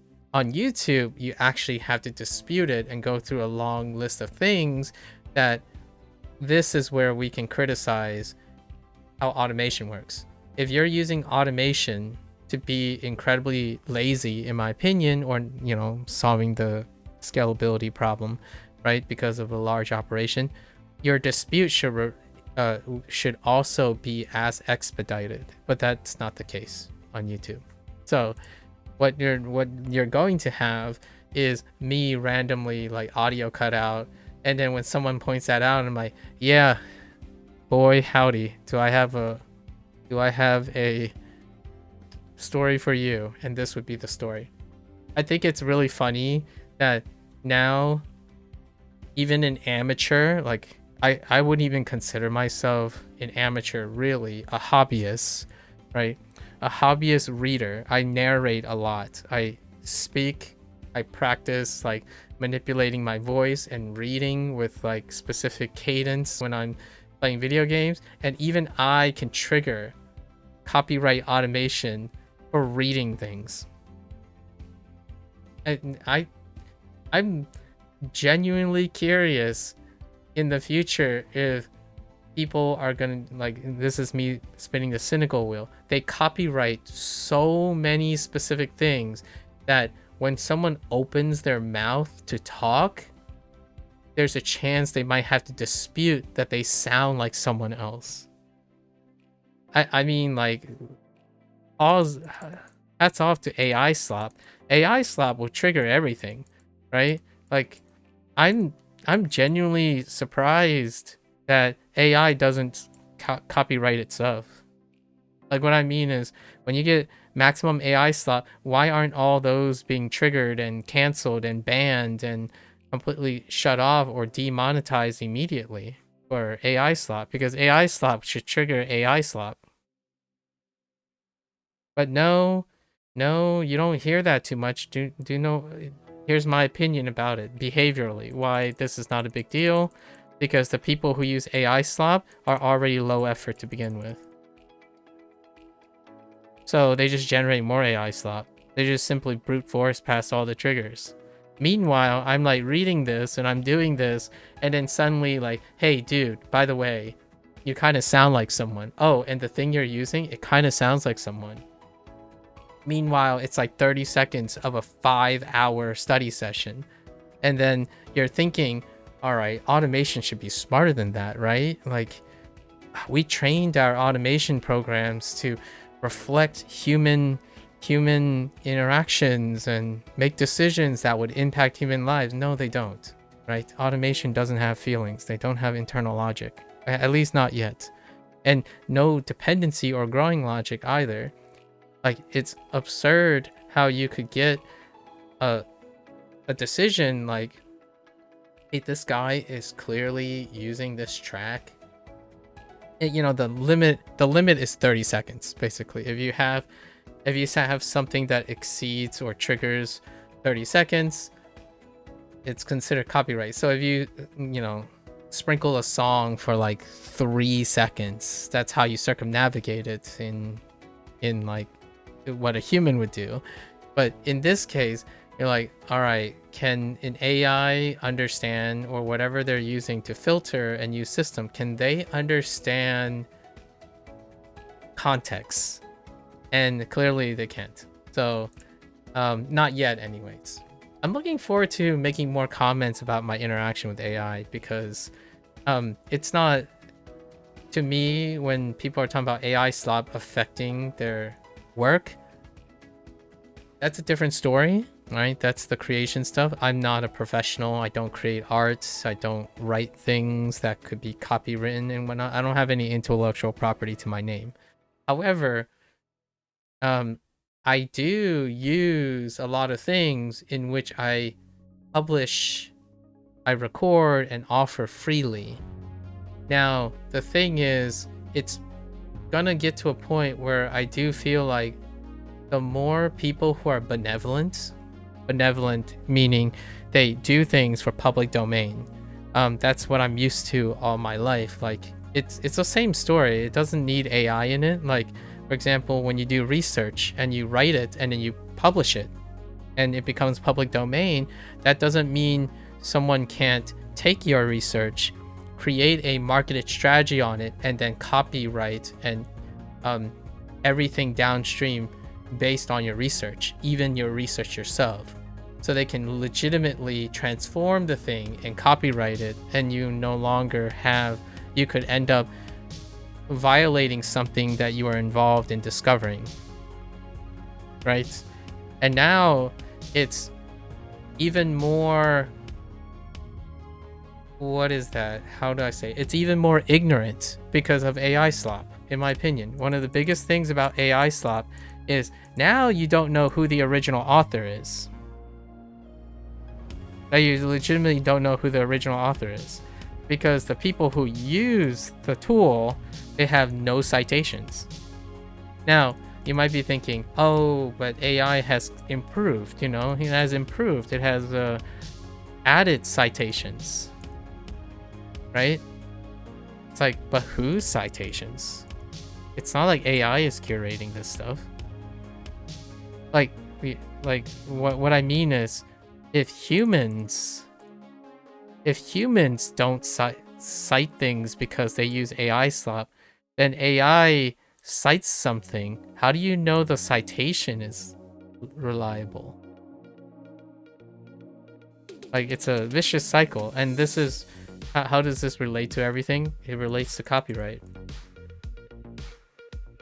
Like, if you have a whole generation of people who uses tools that generate things that have no way of citing or understanding how it got the stuff, then those people go on to make stuff. They go on to make stuff and they have no idea how to cite any of it, like create their own citations based on the lack of citations that they have. They don't have that skill. So now you enter what's called the copyright purgatory. And the funny thing is, I'm only speaking largely from a US perspective. Obviously, this doesn't apply to countries that don't have copyright law. The United States is often the prototypic country that is referred when you think of copyright law, like YouTube and Twitch and whatnot. But other countries, that doesn't mean all the countries in the world have copyright law. In fact, there's a very prominent country that doesn't have copyright law.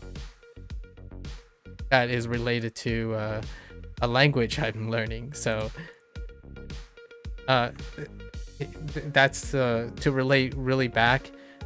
What I would think is the reason why Hanzuhiro may not trigger copyright is probably because it is Chinese. And tangentially related to that, IP and copyright is handled very differently in China. So you might not even have things that would trigger copyright. It's iterative regardless. They embrace iteration at all times. Japan, though, Japan is like the opposite. I actually think Japan's copyright law, I think Japan plays even harder into using this. And, you know, maybe we can make a slight joke here of a company that starts with N and end with Tendo. You know? Right? You know what I'm talking about. Anyways, I'm not talking about like Japan doesn't need to have a stringent copyright system in order to demonstrate how they can use and cynically take advantage of a copyright system that exists in a different country, the United States. So, you know, Nintendo would be a great example of how to demonstrate a culture that knows how to do that. And you know why I brought that up? Because this short story became a long story because it wasn't just any claim. It was one of the largest repository from Japan. The claim didn't just come from anywhere. It came from Japan, like the company that made the claim with the content ID is like a very large holder of everything that is any remotely Japanese. So it's wild that you could even get copywritten on saying things in Japanese. I'm kind of curious if anybody ever encountered this problem, but it's pretty funny. All right. Anyways, there you have it. Thought I share something. Oh, by the way, the show Manpuku, it's cute. I haven't watched TV drama in a while, and man, that does bring back some homely feeling. Their set design is really cool. I really like their set design, especially the Osaka. It was clearly the set was designed to look at old age Osaka. Oh, by the way, there was a new trailer for Stranger Than Heaven, James. Stranger Than Heaven actually takes place around that time. And the reason why I recognize immediately that it was like olden inspired off Osaka, like the very first like couple episodes, like the very first episode, I'm like, dude, this really looks like it takes place around Osaka, and it turns out it is. And in Stranger Than Heaven, they actually do the same thing. It's a 5-period piece, and so later down the road, I might be able to talk about Manpuku in a way, because it goes from 1920 to like 1950, and some of the locations are in Osaka. Anyways, just thought I'd relate back. But Manpuku is a cute show. It's very campy, super campy. I kind of understand like a vast majority of the things you watch are quite campy.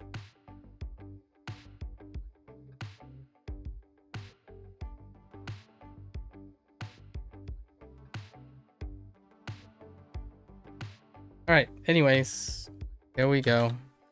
Fun little short story. I do have to... We won't do any review today, but I was planning on doing some review. I have something to do in the evening with some peoples, so we'll keep this on the shorter side. I mentioned determined. That's request. I'm thinking of request, not determined. A verb.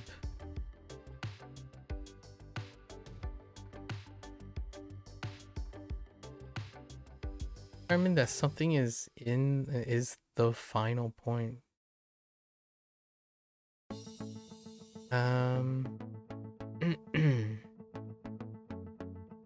To decide? Oh, it's probably decide.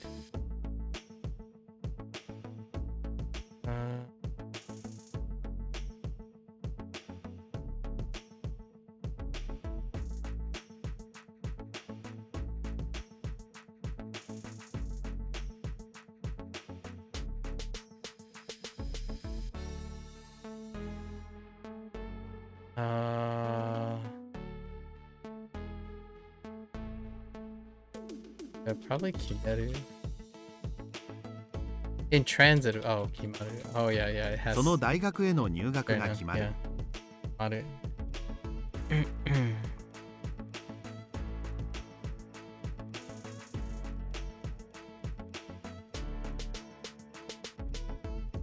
I'm gonna bookmark this. I don't want to add something. "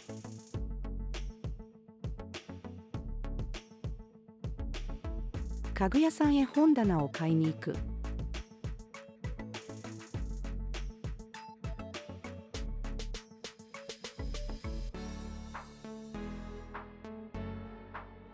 Yeah. Wait. Irimu. Irimu.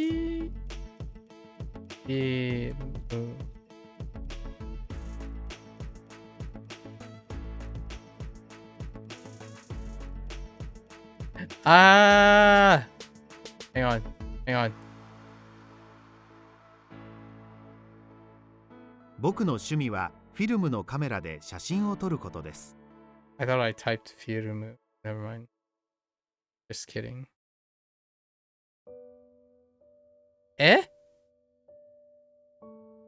今日の宿題はワークの5ページから8ページをやることだ。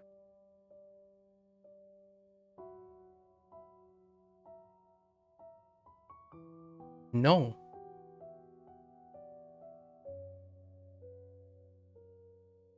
No. But seating a no.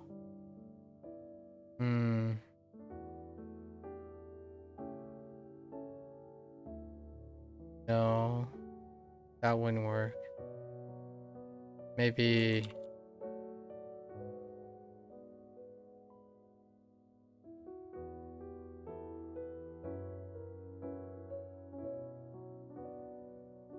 コップに少しのお茶が入っている。」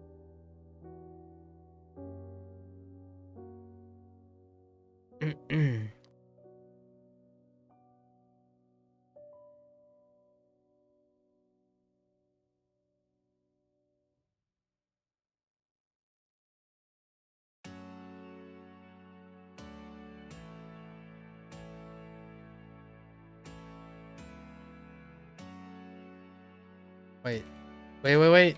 Stop. Or is it?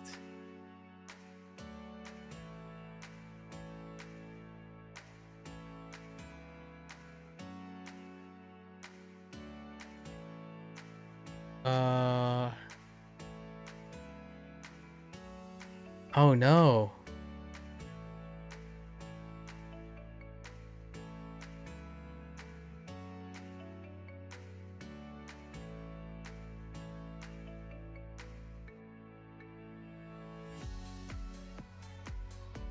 What? Oh no, I lost the ending. Um.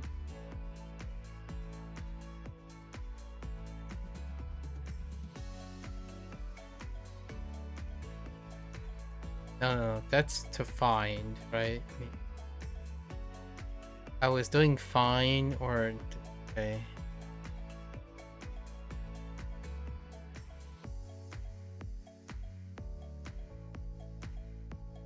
Cause oh, mise. あなたの手を見せてください。Yeah.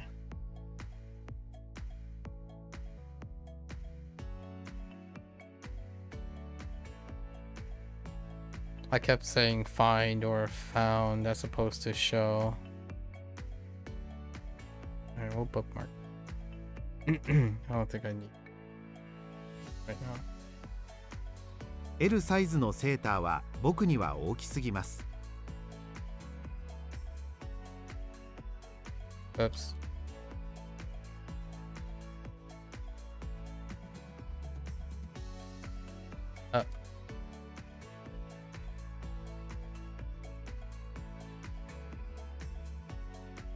Okay. What's a different way to move with the wind?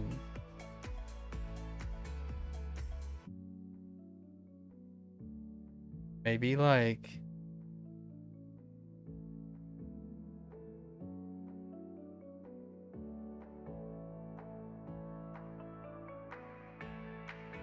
thought it was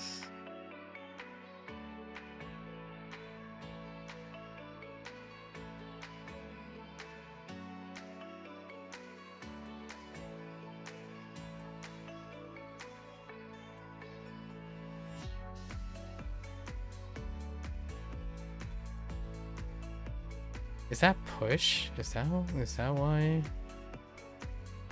doesn't work?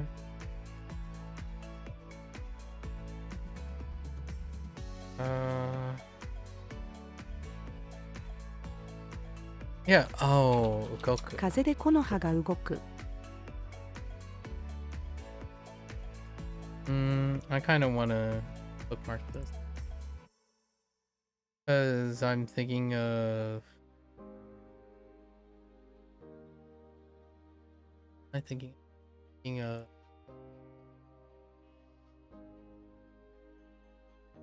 Utsuru.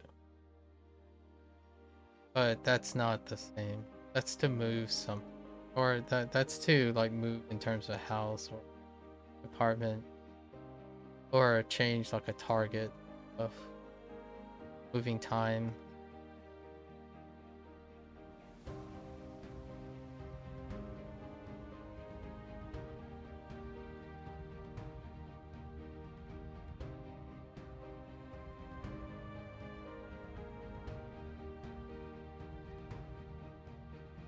Okay.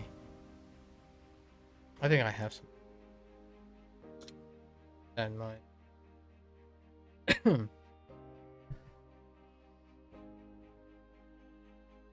僕のこと好き？もちろん。Okay. All right. Well, we passed up our practice time for some short stories and some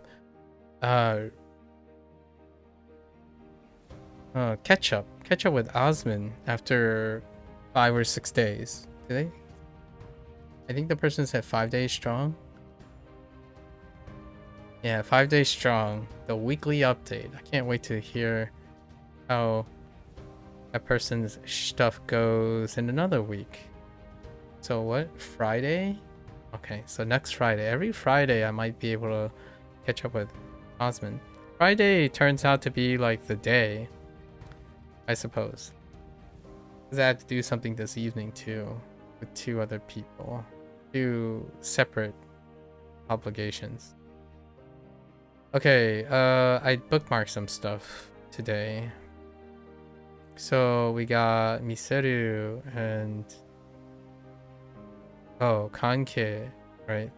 Miseru, Kanke, and Ugoku. Actually, maybe I'll add some notes to this. Kanke is gonna be fine. Ooh, Goku.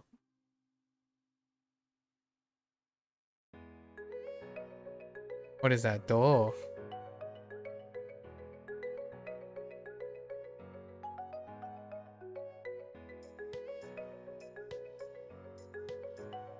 Oh. Hey. We got do. Move. Ku. Ooh, go. I feel like I can use go instead of Godzilla. Alright. Oh. Maybe we use Godzilla after all.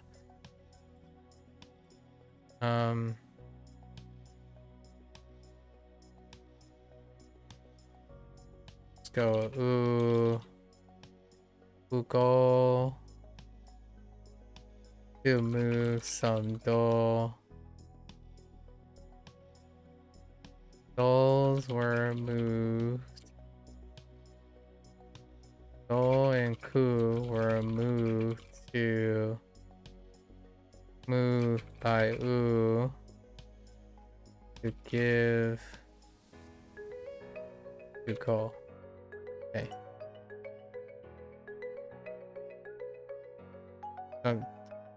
You don't have to understand. It's my shorthand for mnemonics now. And then Miseru. That's just me though. We need a set to differentiate. So, okay, that's still me. I mean, it could be MAKU, but that's fine. Me, that's my default me. So me, Seru, to show.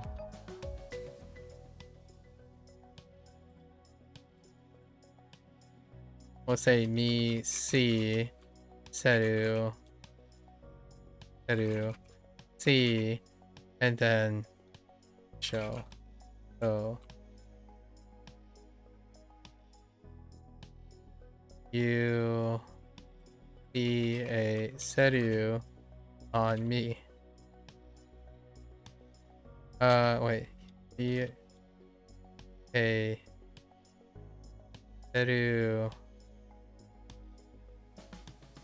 a show at Seru.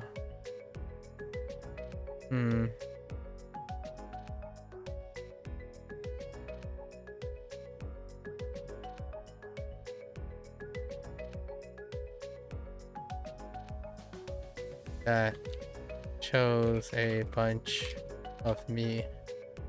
Okay. Alright. Those are our two. Our three, actually. Our first one. Actually, there was one more. There's one more. I need to be a little bit more visual. I feel like there's one more. What was it? Fine. So the three that we cherry picked was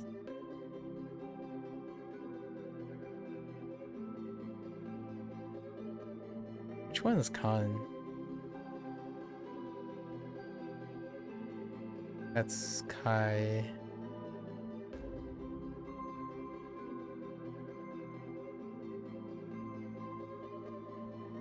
Khan is. Yep.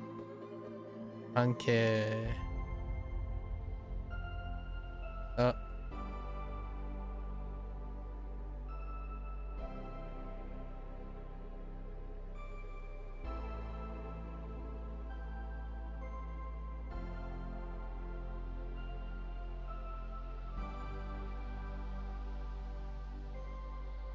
Was it that?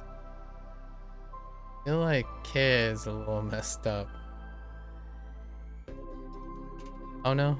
Oh, I added one extra shogun.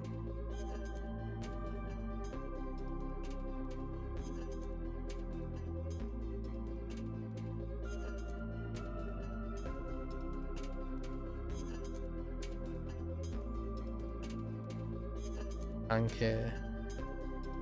Okay.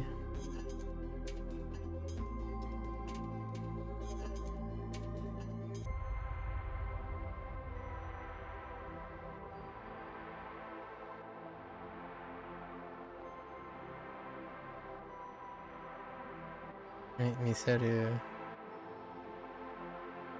And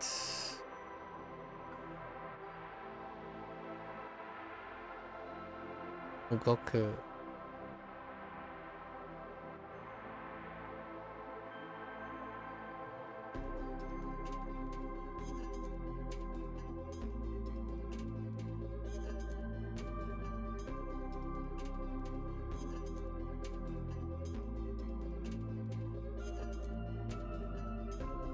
Okay, those are our 3 for today.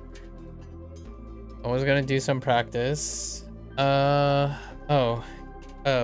What is practice going to be? I'm gonna be covering this in another, how many days? We have three days left. I'm gonna be covering this in our N5 review. So, moving forward, when it comes to like the third practice month, right? Third practice month, which is this month. Extra time, right? Typically, like Wanikani is gonna have 0 days. So on 0 days, or roughly 0 days, there are practice opportunities, as well as like lighter and lighter workloads, right? Near the second half, there are lighter workloads.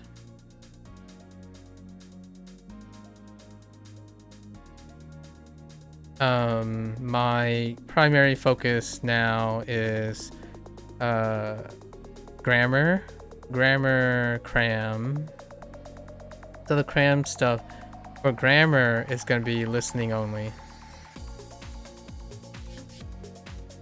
Actually, because of the new widget that confirmed what I need. And then for vocabulary, vocab, to swap it up a bit, we're doing reading.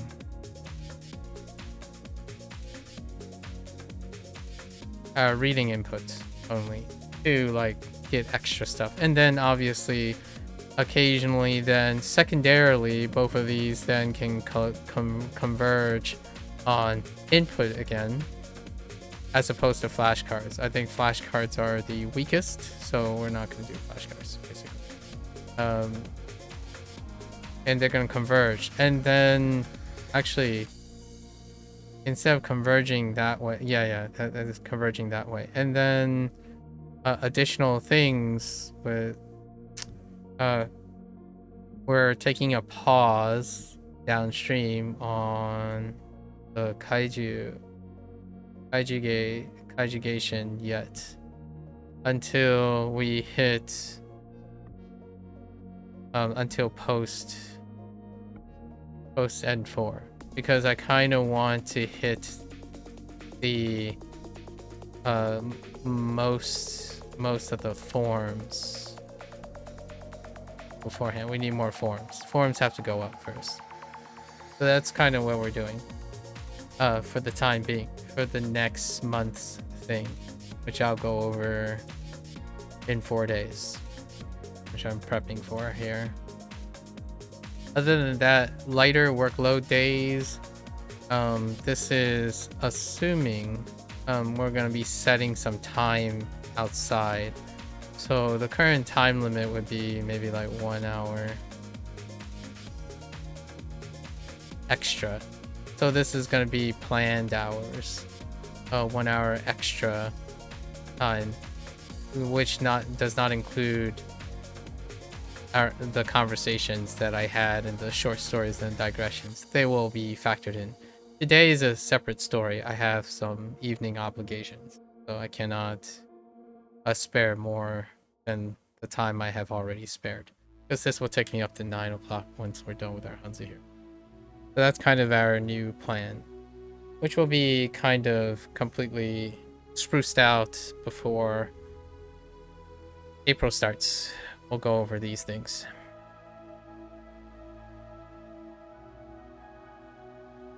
Yeah, that's a wrap for today.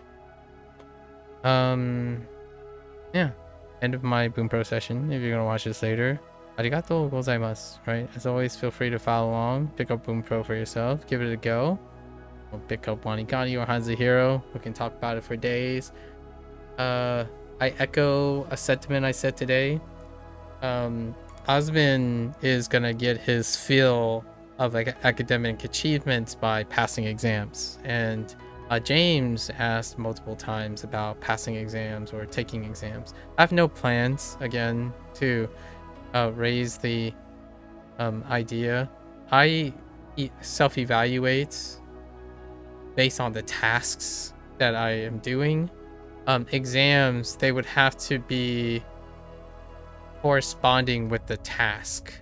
So if I was tasked to do something, like take an HSK exam and JLPT exam in order to achieve some of the things that I went out to do, as in, like, I plan to achieve a bunch of things. I already know what I'm going to do. And none of those things require that I take an exam. So therefore, they are not part of the necessary academic evaluation. I evaluate my academics and performance in many ways that I feel are far more stringent and germane to my interests than an exam that is standardized for other purposes. Now, when my interest aligns with taking the exam, then it becomes part of the task. At the moment, to answer Osman's thing, and it's a very common question, quite literally everyone has asked me this that dealt with language learning. I don't think standardized exams are something that reminds me of academic achievements, which is what I mentioned today in Osman. It does remind other people. I'm not saying you should not be reminded of academic achievements like back in school when you're taking exams. I just happen to prefer other ways of evaluation. Standardized exams are for meeting criteria that is standardized. Most of the criteria and use cases that I have are non-standardized. Like, it's not like I go take an HSK exam and be like, oh, hey, we're gonna give you an essay on Final Fantasy VII and how to write a proper colloquialized review of a video game. So that's what I mean. And yes, you could say, oh, well, you still need all the things in the exam to do those things. I agree, but you don't have to take the exam to know that.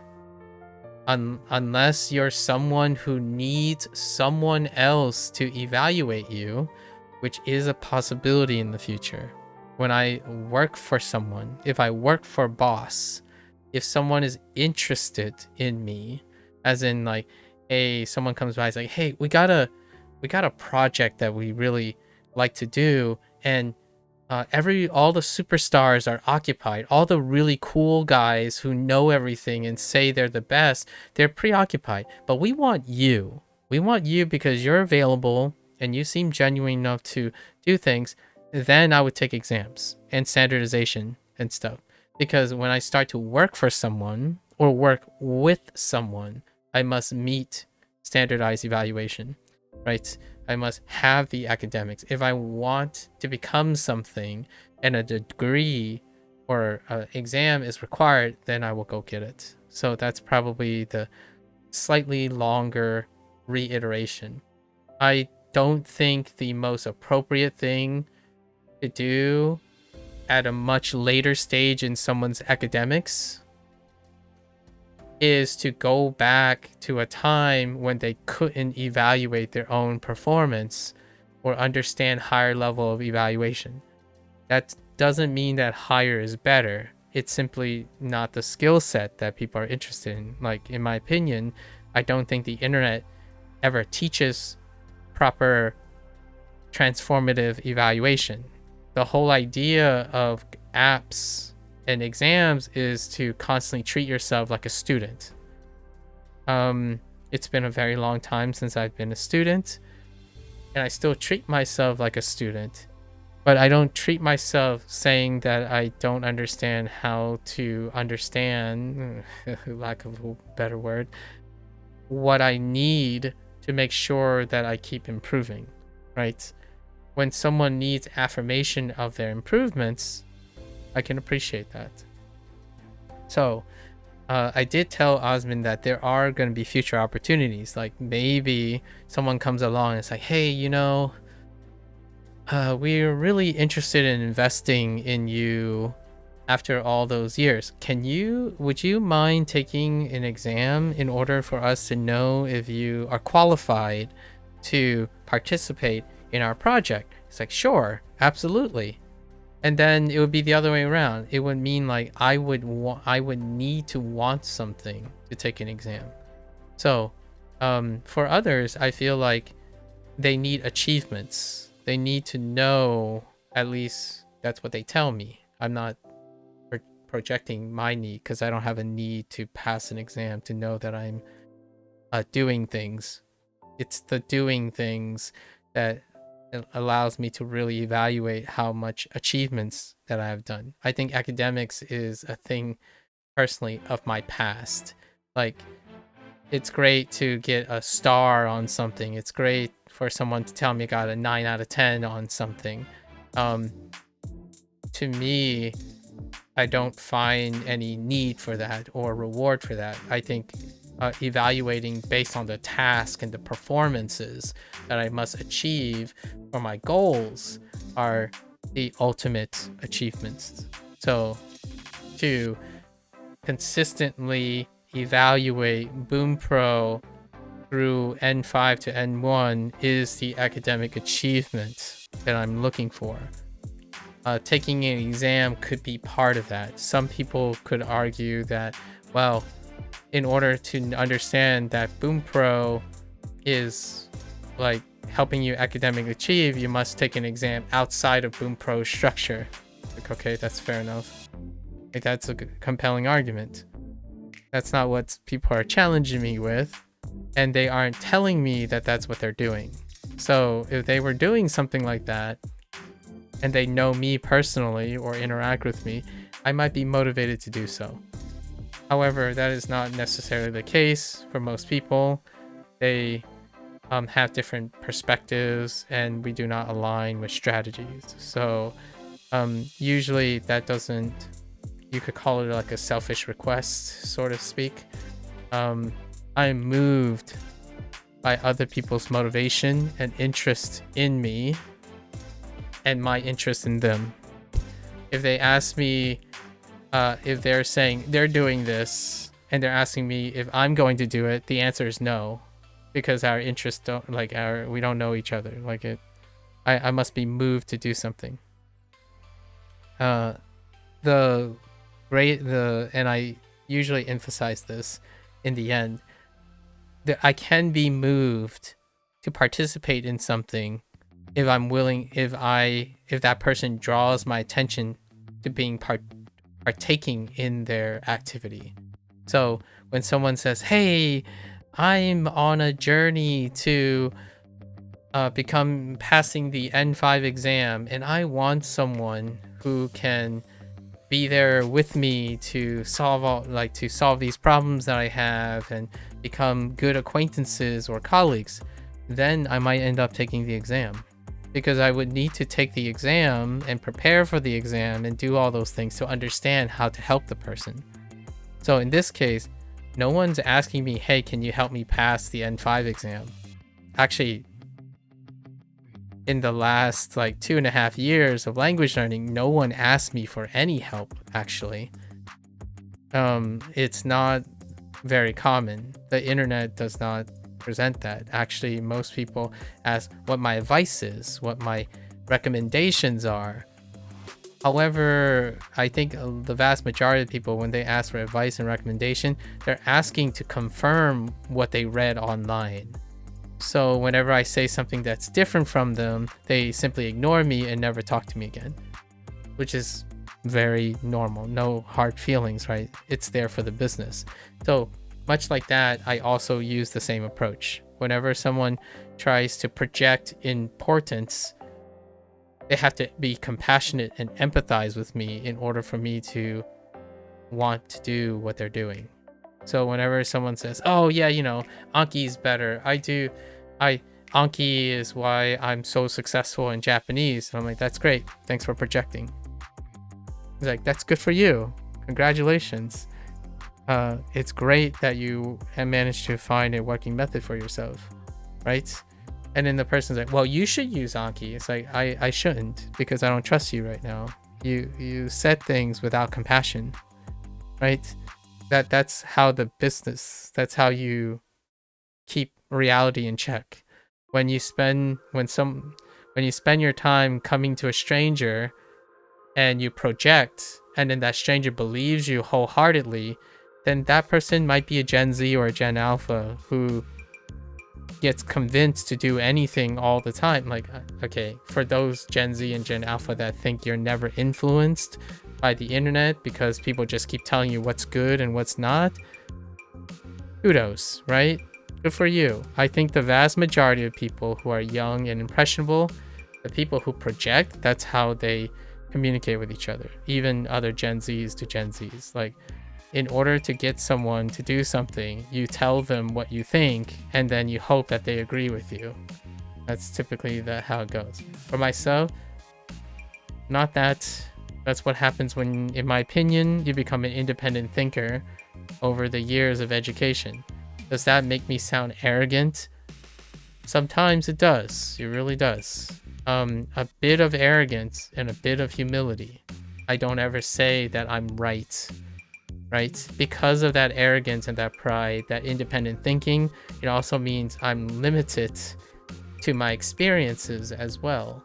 So I don't believe people's comments and projections face value. They have my respect. You get my respect by default. You don't get my trust by default. Right? Like, trust is earned, respect is lost. So respect is given and it is maintained, to sound more positive. I respect everyone's rights and liberties and freedom and opinions, right? But trust is earned. So I don't give trust freely. There was a time when I used the word trust to mean both respect and trust or compassion. But that to me wasn't sufficient, because I think colloquialism has eroded, in my opinion, English to the point where when someone says, oh, don't you trust me? It can be any sorts of meaning. It can mean respect, kindness, compassion, empathy, sympathy,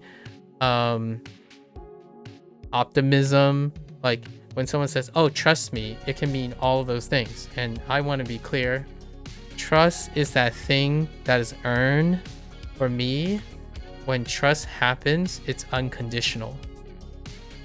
So when someone asks me, oh, do you like me because I use Anki, that's conditional. You haven't earned my trust yet.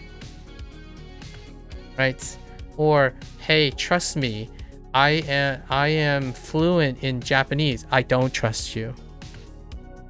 I respect that you believe you are fluent in Japanese, and that you are maybe in reality you are fluent in Japanese. You have my respect and my admiration, possibly, right? And that's it. You earn the trust. I don't care if you're the leader of the smartest people in the world. You have to earn my trust. I most definitely respect you and admire you from a distance, right? Like, I can admire the fastest man on the track, but I don't trust them. It's not like I know them. How can you trust someone you don't know? Right? That's kind of what I mean. This is very different, by the way. I want to emphasize, trust is not the same online. I wanted to clarify what I mean by trust. And trust is unconditional, so that's sufficient for friendship, colleagues, and even coworkers. And without that, I can't be convinced, typically, to do most things. They stick with superficial things. Like, my motivation to do things is self-motivated. So when someone says, I really like this show, and I'm like, oh, what type of show is it? I would love to watch it. It is my attempt to gain the trust of someone else by participating in their activity, right? That's for me to freely do. So others don't do that for me either. So that's what I mean by trust is mutual. If someone says, oh, hey, what are you doing now? And then later down the road, like a week down the road, they're like, oh, I'm doing the same thing. I think it's really fun to do it together. Then trust is being built. Like that, what happens is they partake in something of me, so I would reciprocate. Then trust is built. The other attempt is I do something what the other person does in hopes that I can build trust, right? And that's at my discretion because I don't have all the time in the world. So just thought I'd throw that out there. Exams are one of them. If someone says something like, well, you're already studying this thing, that makes you good at the exam. I disagree. I strongly disagree.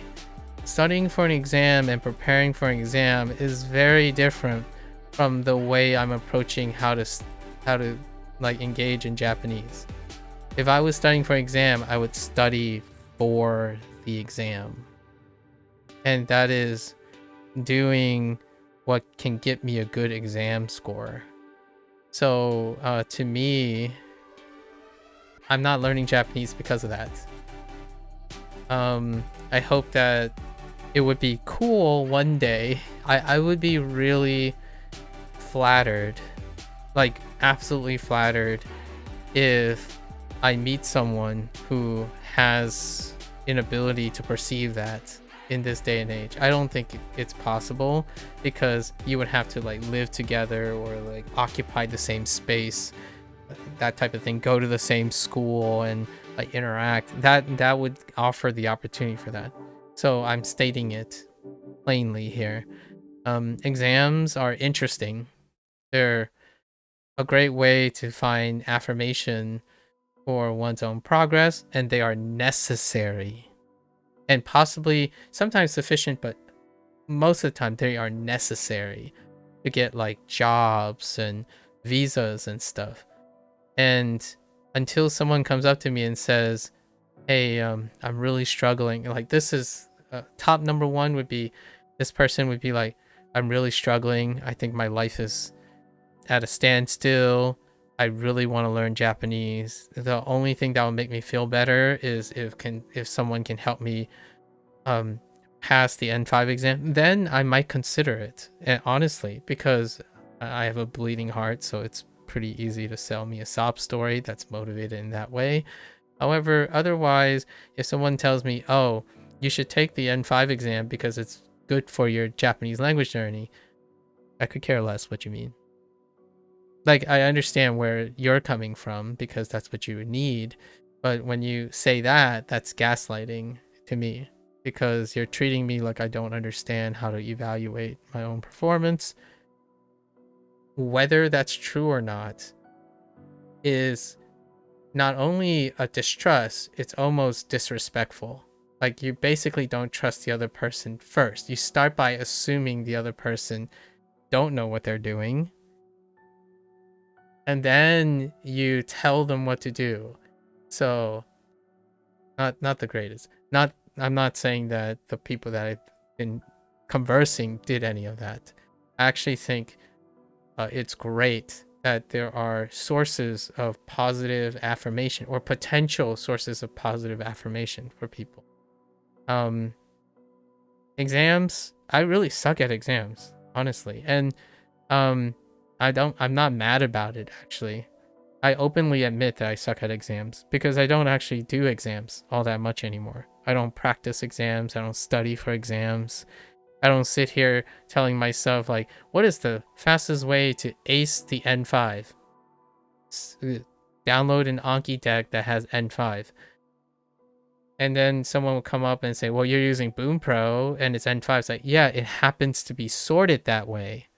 I didn't learn Japanese because I looked for something that was sorted that way. It is a way of sorting the information, N5 and grouping, and I'm trying to think of it that way. It might make me pretty decent at taking the exam. Right? I think there's an underlying at my outro here. There's an underlying motivation. I hope this is very clear. You can do things that are mandatory and obligatory. How you think about it and how you rationalize it and motivate yourself to do so. This is the dialogue that I'm having. Not necessarily against any person, but more for myself. Like, if you are unaware of your own motivations, what you're doing, how you're getting your value, that is independent of whatever the next person says, then that's what I mean. I think it's become very clear that the vast majority of people are, when I ask them, I'm curious because when it gets closer to like exam time, I want to ask the people, so did you learn anything? Did you, what did you end up feeling and being motivated from taking the exam before and after, right? Because they should be clear, in my opinion. It's one of the more important things about voluntary studies. You want to be clear about your motivations. Otherwise, I feel like your resolve tends to fade. So I'm looking forward to, because it's going to be another year before I finish Bunpro, and or like not really finish, but complete what I set out to do, and it'll give me 1 year to see how well people like Osman and James and whatever they go on to do becomes. For myself, I'm incredibly motivated, like super strongly motivated. However I get there, when I set myself to doing a task, I do it. And I do it not knowing where I'm going a lot of times, largely because I know I can keep going. And I kind of want to leave this on that message. I like doing things. The last restriction that ends us all is the amount of time, at least for a motivated person. So if you're someone who's absolutely resolute, who have internal monologues like this, and set yourself straight with a strong identity while being able to partake freely in everyone else's based on your time, the one limiting factor is time. And that time, the more I smile, the more resolute I am, the more consistently I'm content, that's when I know I'm doing the thing that'll keep me going. Looking for outside sources of satisfaction is the privilege and icing on the cake. And maybe one day someone will come up and say, hey, you know what? I know you haven't done any of this, but I think we would really like to have you partake in this if you could do these things. I'm like, hot dog, let's get to it. But for now, I don't think people have ever reciprocated an interest in whatever it is that I'm doing, because I honestly, humbly, didn't really make it clear what I'm doing. Here, this is an attempt to get better at expressing what my hidden motivations are. One of the hidden motivations is to develop your own motivations, your own mindsets, and follow through with them. If it's passing an exam, I hope they pass the exam. Until next time, 皆さんまたね。見てくれてありがとう. Thanks for watching. I'll see you guys next time. I'm gonna get up, stretch, walk around, and I'll be back for Hanzo Hero. Thank you.